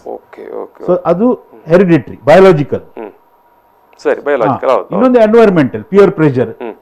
ನಾನೊಂದು ಗ್ರೂಪಿಗೆ ಸೇರ್ಬೇಕೀಗ, 5 ಜನ ಹುಡುಗರಿದ್ದಾರೆ, ನಾನು ಆ ಗ್ರೂಪಿಗೆ ಸೇರ್ಬೇಕಾದ್ರೆ ನಾನು ಅವರಾಗೆ ಇರ್ಬೇಕು, ಇಲ್ಲ ಅಂದ್ರೆ ಅವರು ಎಂಟರ್ಟೈನ್ ಮಾಡಲ್ಲ. ಅವ್ರು ಹೇಳ್ತಾರೆ ನೀನ್ ಎಂತ ಮನ್ ಯೂಸ್ಲೆಸ್, ನಿನ್ಗೇನು ಗೊತ್ತಿಲ್ಲ ನನಗೆ. ಅವರು 3 ಜನ ಸಿಗರೇಟ್ ಎಳಿತಿದ್ದಾಗ ನಾನು ಸೇರ್ಕೊಂಡ್ರೆ ನನ್ನ ಸಿಗರೇಟ್ ಎಳಿಸ್ತಾರೋ, ಸೊ ನಾನು ಸಿಗರೇಟ್ ಎಳಿತೇನೆ. ಸಿಗರೇಟ್ ಒಂದು ಎಳೆದಾಗ ಸ್ವಲ್ಪ ಖುಷಿ ಆಗ್ತದೆ, 2 ಖುಷಿ. ಹಾಗೆ ಈಗ ಏನಂದ್ರೆ ಸರಳ ವಿಷಯ ಬರ್ತೇನೆ, ಒಂದು ಸ್ಟಾರ್ಟ್ ಮಾಡುವಾಗ 1 ಬಿಯರ್ ಕುಡಿತೇನೆ, ಒಳ್ಳೆ ಕಿಕ್ ಕೊಡ್ತದೆ. 2 ಬಿಯರ್ ಕುಡಿತೇನೆ, ಕಿಕ್ ಕೊಡ್ತೇನೆ. 1 ವಾರ ಬಿಟ್ಟು 2ರಲ್ಲಿ ಏನು ಆಗುದಿಲ್ಲ, 3 ತಿಂಗಳು ಬಿಟ್ಟು ಸ್ವಲ್ಪ ಜಾಸ್ತಿ ಮಾಡಬೇಕು, 6 ತಿಂಗಳು ಬಿಟ್ಟು ಜಾಸ್ತಿ ಮಾಡಬೇಕು, 1 ವರ್ಷ ಬಿಟ್ಟು ಜಾಸ್ತಿ ಮಾಡಬೇಕು. ನಶೆ ಅದೇ ಕಿಕ್ ಬರಬೇಕಾದ್ರೆ, ನಿಮಗೆ ಡೋಪಮಿನ್ ರಿಲೀಸ್ ಆಗಬೇಕಾದ್ರೆ you have to increase your same level holes good to drugs also. ನಾನೀಗ ನಶೆ ತಗೊಂಡೆ, OPM ತಗೊಂಡೆ ಅಥವಾ ಕೊಕೇನ್ ತಗೊಂಡೆ, MDMA ತಗೊಂಡೆ. ಫಸ್ಟ್ ತಗೊಂಡಾಗ ಒಂದು ಕಿಕ್ ಕೊಡ್ತು, ಆ ಕಿಕ್ ವಾಸ್ ರಿಯಲಿ ಗುಡ್, ಖುಷಿ ಆಯ್ತು ನನಗೆ. 3 ತಿಂಗಳ ನಂತರ ಅದು ಆ ಕಿಕ್ ಸಾಕಾಗೋದು, ನಾನು 2 MDMA ಟ್ಯಾಬ್ಲೆಟ್ ತಗೊಳ್ತೀನಿ. ಸೊ ನನಗೆ ಆ ನಶೆಯಲ್ಲೇ ಇರಬೇಕು, ಹಾಗೆ ಅಡಿಕ್ಷನ್ ಸ್ಟಾರ್ಟ್ ಆಗ್ತದೆ. ಎಸ್ ನೀವು ಹೇಳಿದಾಗೆ ಈಗ ನಮ್ಮ ಈ ಒಂದು ಸಂವಾದಕ್ಕೆ ಈ ಮೊದಲು ಮಂಗಳೂರಿನ ಡಿ ಅಡಿಕ್ಷನ್ ಸೆಂಟರ್ನ ಒಬ್ಬರು ನಿರ್ದೇಶಕರು ಬಂದಿದ್ದಾರೆ. ಅವರು ಇದೇ ಮಾತನ್ನು ಹೇಳಿದ್ದಾರೆ. ಅವರು ಅಲ್ಲಿ ಒಬ್ಬ, ಅವರಿಗೆ ನೀವು ನೋಡಿದಾಗ ದಿನ ಪೇಷಂಟ್ಸ್ ನೋಡ್ತಾ ಇರ್ತಾರೆ, ಒಬ್ಬನನ್ನು ಅವರು ತುಂಬಾ ಅನಾಲಿಸ್ ಮಾಡುವಾಗ ಅವನ ಆರಂಭದಲ್ಲಿ ಬರೇ ಬಿಯರ್ನ ನೊರೆ ಕೊಡದವನಂತೆ. ನೀವು ಹೇಳಿದಾಗ 4 ಜನರ ಜೊತೆಗೆ ಸೇರಿಕೊಂಡು ಆ ನಂತರದ ದಿನಗಳಲ್ಲಿ ಅವನು ಮಂಗಳೂರಿನಲ್ಲಿ ಯಾವೆಲ್ಲ ಡ್ರಗ್ಸ್ ಸಿಗ್ತದೆ ಅದೆಲ್ಲವನ್ನು, ಅಲ್ಲ ಅದಕ್ಕೆ ಗೇಟ್ ವೇ ಡ್ರಗ್ಸ್ ಅಂತ ಹೇಳ್ತಾರೆ. ಈಗ ನಮ್ದು ಈಗ ಕೋಪ್ಟಾ ಆಕ್ಟ್ ಅಂತ ಕೇಳಿದ್ರೆ ನೀವು, ಸಿಗರೇಟ್ ಎಳಿಬಾರ್ದು ಪಬ್ಲಿಕ್ ಪ್ಲೇಸ್ ಅಲ್ಲಿ. ಈ ಕೋಪ್ಟಾ ಆಕ್ಟ್ ಇಂಪ್ಲಿಮೆಂಟ್ ಕರೆಕ್ಟ್ ಆದಲ್ಲಿ 25% ವಿ ಕ್ಯಾನ್ ರಿಡ್ಯೂಸ್. ನಮ್ಮಲ್ಲಿ ಎಲ್ಲಾ ಕಾನೂನು ಉಂಟು, ಆದರೆ ಅನುಷ್ಠಾನ ಆಗುದಿಲ್ಲ. ನೀವು ಒಂದು ಆಸ್ಪತ್ರೆ ಹೊರಗಡೆ ಹೋಗಿ, ಹೆಚ್ಚಾಗಿ ಸಿಗರೇಟ್ ಎಳೆಯುವುದಿಲ್ಲ ಅಂದ್ರೆ ಆಸ್ಪತ್ರೆ ಹೊರಗಡೆ, ಯಾಕಂದ್ರೆ ಒಳಗಡೆ ಎಳಿಲಿಕ್ಕಿಲ್ಲ, ಅವಕಾಶ ಇರುವುದಿಲ್ಲ. ಹೋಟ್ಲಲ್ಲಿ ಆದ್ರೂ ಬಾತ್ರೂಮ್ ಅಲ್ಲಿ ಎಳಿತಾರೆ ಅಥವಾ ಸ್ಮೋಕಿಂಗ್ ಏರಿಯಾ ಅಂತ ಇರ್ತದೆ. ಬಟ್ ಈ ಆಸ್ಪತ್ರೆ ಹೊರಗಡೆ ಎಲ್ಲಿಯೂ ಒಳಗಡೆ ಸ್ಮೋಕಿಂಗ್ ಇಲ್ಲ. ಸೊ ಅವರು ಇನ್ವೇರಿಯಬ್ಲಿ ಹೊರಗೆ ಬರ್ತಾರೆ, ಸಿಗರೇಟ್ ಎಳಿತಾರೆ. ಈ ಕೋಪ್ಟಾ ಆಕ್ಟ್ ಅಲ್ಲಿ ವೆರಿ ಕ್ಲಿಯರ್ಲಿ ಉಂಟು, ಆಸ್ಪತ್ರೆ, ಶಾಲೆ, ರಿಲಿಜಿಯಸ್ ಪ್ಲೇಸ್ ಎಲ್ಲಿ ಇರಬಾರ್ದು, ಸೇಲ್ ಕೂಡ ಮಾಡಬಾರ್ದು. 18 ವರ್ಷ ಸೇಲ್ ಮಾಡಿದ್ರೆ ಕ್ರಿಮಿನಲ್ ಕೇಸ್ ಆಗ್ಬೇಕಂತ. ಪಬ್ಲಿಕ್ ಪ್ಲೇಸ್ ಅಲ್ಲಿ ಸ್ಮೋಕ್ ಮಾಡಿದ್ರೆ ಫೈನ್ ಉಂಟು. ನಮ್ಮಲ್ಲಿ ಯಾವತ್ತೂ ಅಂತದೊಂದು ಫೈನ್ ಯಾರಿಗೂ ಏನು ದಂಡ ವಿಧಿಸಿದ ಪ್ರಕರಣಗಳೇ ಇಲ್ಲ. ಅಲ್ಲ ಇದೆ, ತೀರಾ ಅಪರೂಪ. ಯಾವ ಶಾಲಾ ಕಾಲೇಜಿನ ಎದುರು ಟಾರ್ಗೆಟ್ ಬೇಕಾದಾಗ ಅದನ್ನು ಇಂಪ್ಲಿಮೆಂಟ್ ಮಾಡ್ತಾರೆ. ವೆರಿ ಭಾರಿ ಕಡಿಮೆ, ಪರ್ಟಿಕ್ಯುಲರ್ಲಿ ಏನು ನೀವು ಸ್ಮೋಕಿಂಗ್ ಬಗ್ಗೆ ಹೇಳೋದಿದ್ದಾರೆ. ಸೊ ಆ ರೀತಿ ಅಂದ್ರೆ ಈ ರೀತಿಯ ಒಂದು ಅಡಿಕ್ಷನ್ಗೆ ಬರ್ತಾರೆ, ಅವ್ರಿಗೆ ಹಿಂದೆ ಬರ್ಲಿಕ್ಕೆ ಆಗುದಿಲ್ವಾ? ಅಲ್ಲ, ಆಗ್ತದೆ. ಸ್ವಯಂ ಇದರಿಂದ ಅಥವಾ ಅದಕ್ಕೆ ಮೆಡಿಸಿನ್ ಬೇಕಾ? ಅಲ್ಲ, ಮೆಡಿಸಿನ್ ಏನಿಲ್ಲ, ಒಂದು ವಿಲ್ ಪವರ್ ಬೇಕು. ನಾನಾಗಿ ಹೇಳ್ಬೇಕು ನಾನು ಬಿಡ್ತೇನಂತ. ನಾನಾಗಿ ಬಿಡ್ತೇನಂತ ಹೇಳಿದ್ರೆ ಮಾತ್ರ ಟ್ರೀಟ್ಮೆಂಟ್, ಕೌನ್ಸಿಲಿಂಗ್ ಅಲ್ಲಿ ಸ್ಟಾರ್ಟ್ ಆಗ್ತದೆ. ನನಗೆ ಬಿಡ್ಲಿಕ್ಕೆ ಮನಸ್ಸಿಲ್ಲ, ನನ್ನ ಎಳ್ಕೊಂಡು ಹೋಗಿ ಟ್ರೀಟ್ಮೆಂಟ್ ಕೊಡ್ತೇನೆ ಅಂತ ಹೇಳಿದ್ರೆ ಖಂಡಿತ ಆಗುದಿಲ್ಲ. ಸೊ ಅವ್ರಿಗೆ ಏನಾಗ್ತದೆ ಅಂತ ಹೇಳಿದ್ರೆ, ಅಡಿಕ್ಷನ್ ಆಗುದು ಹೇಗೆ ಅಂತ ಹೇಳಿದ್ರೆ, ಕಂಟಿನ್ಯೂಸ್ ಯೂಸ್ ಮಾಡ್ತಾರಲ್ಲ ಯಾರು, ಆ ಡೋಪಮೈನ್ ರಿಲೀಸ್ ಆಗ್ತಾ ಇರ್ತದೆ, ಕಡಿಮೆ ಆಗ್ತಾ ಇರ್ತದೆ. ಒಂದು ಬಿಯರ್ ಅಲ್ಲಿ ನಾನು ಬಿಯರ್ ವಿಷಯ ಹೇಳ್ತೇನೆ, ವಿಸ್ಕಿ ವಿಷಯ ಹೇಳ್ತೇನೆ. 1 ಪೆಗ್ ಕುಡಿದು ಖುಷಿ ಆಗ್ತಿದ್ದೆ, 2 ಪೆಗ್ ಅಲ್ಲಿ 1 ವಾರ ಬಿಟ್ಟು 2 ಪೆಗ್ಗೆ ಹೋಗ್ತೇನೆ, 3, 4, 5 ಹಾಗೆ ಇನ್ಕ್ರೀಸ್ ಆಗ್ತಾ ಹೋಗ್ತದೆ. ಸೊ ಇನ್ವೇರಿಯಬ್ಲಿ ನನಗೆ ಅಷ್ಟು ಕುಡಿದಿದ್ರೆ ನನಗೆ ನಶ ಬರುವುದಿಲ್ಲ. ಆ ಒಂದು ಸಂತೃಪ್ತಿ ಭಾವನೆ ಬರುವುದಿಲ್ಲ, ಸಿಗುವುದಿಲ್ಲ. Same holds good with cannabis, cocaine, LSD, hallucinogen ಎಲ್ಲದು. ನೀವು ನಂಬಲಿಕ್ಕಿಲ್ಲ, ಮಂಗಳೂರಲ್ಲಿ ಕೆಲವು ಜನ ಪೆಟ್ರೋಲ್ ಇನಲೆಂಟ್ಸ್ ಅಂತ ಹೇಳ್ತಾರೆ, ಅದನ್ನು ತಕೊಂಡು ಟೈಟ್ ಆಗ್ತಾ ಇರ್ತಾರೆ ತುಂಬಾ ಜನ. ಇದಕ್ಕೆ ಟ್ರೀಟ್ಮೆಂಟ್ ಏನ್ ಹೇಳಿದ್ರೆ, ಅರ್ಲಿಯರ್ ದ ಟ್ರೀಟ್ಮೆಂಟ್ ಬೆಟರ್. ನೀವು ಒಂದು ಅಡಿಕ್ಷನ್ ಆಗಿ 3 ವರ್ಷ 4 ವರ್ಷ ಕಂಟಿನ್ಯೂ ಆದ್ರೆ ಸ್ವಲ್ಪ ಬ್ರೈನ್ ಸರ್ಕ್ಯೂಟ್ ಆಚೆ ಈಚೆ ಆಗಿರ್ತದೆ. ಅವ್ರನ್ನ ಹಿಂದೆ ತರಬೇಕಾದ್ರೆ ತುಂಬಾ ಕಷ್ಟ ಉಂಟು. ಓಕೆ ಅವ್ರನ್ನ ಹಿಂದೆ ತರಬೇಕಾದ್ರೆ ಅವ್ರ ಮನಸ್ಸಲ್ಲಿ ಬರ್ಬೇಕು, ನಾನು ಬಿಡ್ಬೇಕಂತ. ಒಂದು ಸರಿ ಅವ್ರ ಮನಸ್ಸಲ್ಲಿ ಬಂತು ಬಿಡ್ಬೇಕಂತ ಹೇಳಿದಾಗ ಮನೆಯವರ ಸಪೋರ್ಟ್ ಇಂಪಾರ್ಟೆಂಟ್. ಓಕೆ ಈಗ ಏನಾಗಿದೆ ಅಂತ ಹೇಳಿದ್ರೆ, ನಾನು ಕುಡ್ಕೊಂಡು ಮನೆಗೆ ಹೋದೆ ಅಥವಾ ನಾನು ಡ್ರಗ್ ಅಡಿಕ್ಟ್ ಆಗಿ ತಗೊಂಡು ಮನೆಗೆ ಹೋದೆ, ಮನೆಯಲ್ಲೂ ಬೈತಾರೆ. ನಿಮಗೆ ಮನೆಯಲ್ಲೂ ಸುಖ ಇಲ್ಲ, ಹೊರಗಡೆ ಸುಖ ಇಲ್ಲ, ಮತ್ತೆ ಸುಖ ಸಿಕ್ಕುದು ಖಾಲಿ ಡ್ರಗ್ ಅಲ್ಲಿ. ಸೊ ಮನೆಯವರ ಕೆಲಸ ನೋಡಿ. ಇನ್ನೊಂದು ವಿಷಯ ನಿಮಗೆ ವೆರಿ ಇಂಪಾರ್ಟೆಂಟ್ ಪಾಯಿಂಟ್ ಅಂತ ಹೇಳ್ತೀನಿ. ನಾನು ತುಂಬಾ UGCಗೆ ಮತ್ತು ಗೌರ್ಮೆಂಟ್ ಆಫ್ ಇಂಡಿಯಾಗೆ ಲೆಟರ್ ಬರೆದಿದ್ದೇನೆ. Students up to degree college ಅವರನ್ನ ಅರೆಸ್ಟ್ ಮಾಡಬೇಡಿ, ಅವರಿಗೆ ಕೌನ್ಸಿಲಿಂಗ್ ಮಾಡಿ ಅಂತ. ಯಾಕಂತ ಹೇಳಿದ್ರೆ ನಮ್ಮ ಬ್ರೈನ್ ಅಲ್ಲಿ ಲಿಂಬಿಕ್ ಸಿಸ್ಟಮ್ ಅಂತಿದೆ, ಇದು ಒಂದು ಪಾರ್ಟ್. ಆ ಪಾರ್ಟಿಂದ ನಮಗೆ ಎಲ್ಲ ಮೆಸೇಜ್ ಕಳಿಸಿದೆ, ನಮ್ಮ ಇಮೋಷನ್ಸ್, ಆ್ಯಂಗರ್ ಎಲ್ಲ ಕಂಟ್ರೋಲ್ ಮಾಡೋದು. ಅದನ್ನು ನನಗೆ ಮತ್ತೆ ನಿಮ್ಮ ಪ್ರಾಯ ಮೋರ್ ದೆನ್ 25 years ವರೆಗೆ ಏನಾಗ್ತದೆ, ಪ್ರೀ ಫ್ರಾಂಟಲ್ ಕಾರ್ಟೆಕ್ಸ್ ಅಂತ ಒಂದು ಇನ್ನೊಂದು ಪಾರ್ಟ್ ಇದೆ, ಅದು ಕಂಟ್ರೋಲ್ ಮಾಡಿ ಹೇಳ್ತದೆ ಬೇಡ ಬೇಡ ಮಾಡಬೇಡ, ಇದು ಒಳ್ಳೇದಲ್ಲ, 100 ಕಿಲೋಮೀಟರ್ ಸ್ಪೀಡಲ್ಲಿ ಹೋಗಬೇಡ, ತಪ್ಪು ಅಂತ ಹೇಳ್ತದೆ. ಮಕ್ಕಳಿಗೆ 24 ವರ್ಷದವರೆಗೆ ಅದು ಬೆಳೆಯುವುದಿಲ್ಲ, ಅಪ್ ಟು 22 years. ಈ ಪ್ರೀ ಫ್ರಾಂಟಲ್ ಕಾರ್ಟೆಕ್ಸ್ ಕಂಟ್ರೋಲ್ ಮಾಡೋ ಪಾರ್ಟ್ ಡೆವಲಪ್ ಆಗಿಲ್ಲ. ಈಗ ಯಾರೋ ಒಂದು ಸಂಘ ದೋಷ ಬರ್ತದಲ್ಲ, ಅವನು ಎಳಿ ಅಂತ ಹೇಳಿದಾಗ ಇವನು ಎಳಿತಾನೆ. ಈಗ ನಾನೀಗ ಹೋಗಿ ಸಂಘ ದೋಷ ಮಾಡ್ಲಿಕ್ಕೆ ಹೋಗಿ ಬೇಡ ಅಂತ ಹೇಳಿ ನನಗೆ ಪ್ರೀ ಫ್ರಾಂಟಲ್ ಕಾರ್ಟೆಕ್ಸ್ ಹೇಳ್ತದೆ ಬೇಡ, ನಾನು ಸ್ಟಾಪ್ ಮಾಡ್ತೇನೆ. ಇದು it's A natural, it's A disease ಆಗಿ ಒಂದು ಮಲೇರಿಯಾ, ಟೈಫಾಯ್ಡ್, ಈ ಕೊರೋನಾ ಇದ್ದಾಗೆ, ಇದೊಂದು ಕಾಯಿಲೆ ಇದ್ದಾಗೆ. ಇದನ್ನು ನಾವು ತಗೊಂಡು ಕ್ರಿಮಿನಲ್ ಕೇಸ್ ಹಾಕಿದ್ರೆ ಅವನನ್ನು ಜೈಲಿಗೆ ಕಳಿಸ್ತೀವಿ. ಈ ಜೈಲಲ್ಲಿ 30-40% ಜನ ಅಡಿಕ್ಟೇ ಇರುವುದು. ಹೇಗೆ ಸಿಕ್ತಂತ ನನ್ನ ಹತ್ರ ಕೇಳಬಾರ್ದು. ಅದು ಹೌದು, ಅದು ನೀವು ಹೇಳಿದಾಗ, ಯಾಕಂದ್ರೆ ಬಹುತೇಕ ಜೈಲುಗಳ ಸುತ್ತಮುತ್ತ ಸಂಜೆ ಹೊತ್ತು ಹೋದರೆ ಅದನ್ನು ಬಾಲ್ ಬಿಸಾಡ್ತಾರೆ, ಬಾಲ್ ಬಿಸಾಡ್ತಾರೆ, ಬಿರಿಯಾನಿ ಪ್ಯಾಕೆಟ್ ಬಿಸಾಡ್ತಾರೆ, ಏನು ಫುಡ್ ಕೊಡುವಂತದ್ದು. ಮತ್ತೆ ಒಂದು ಸ್ಟಡಿ ಆಗಿತ್ತು, ಎಲ್ಲಾ ಜೈಲ್ ಇನ್ಮೇಟ್ಸ್ ಅನ್ನು ಯೂರಿನ್ ಟೆಸ್ಟ್ ಮಾಡಿದ್ರು, 40% ವೇರ್ ಪಾಸಿಟಿವ್. 40%, 5,000 ಜನರಲ್ಲಿ 40% ಜನ ಬೆಂಗಳೂರು ದೊಡ್ಡ ಜೈಲಲ್ಲಿ ಪಾಸಿಟಿವ್ ಆಗಿದೆ. ಅಂದ್ರೆ ನಮ್ಮ ಜೈಲು ಕೂಡ ಎಷ್ಟೊಂದು ನಾವು ಈ ಹುಡುಗನ್ ಈ 18 ವರ್ಷ 20 ವರ್ಷದ ಸ್ಟೂಡೆಂಟ್ ಅನ್ನು ಅಲ್ಲಿ ಕಳಿಸಿದ್ರೆ ಅವೇನಾಗಿ ಬರ್ತಾನೆ ಹೊರಗಡೆ, ಅವನು ಅಡಿಕ್ಟ್ ಆಗಿ ಬರ್ತಾನೆ.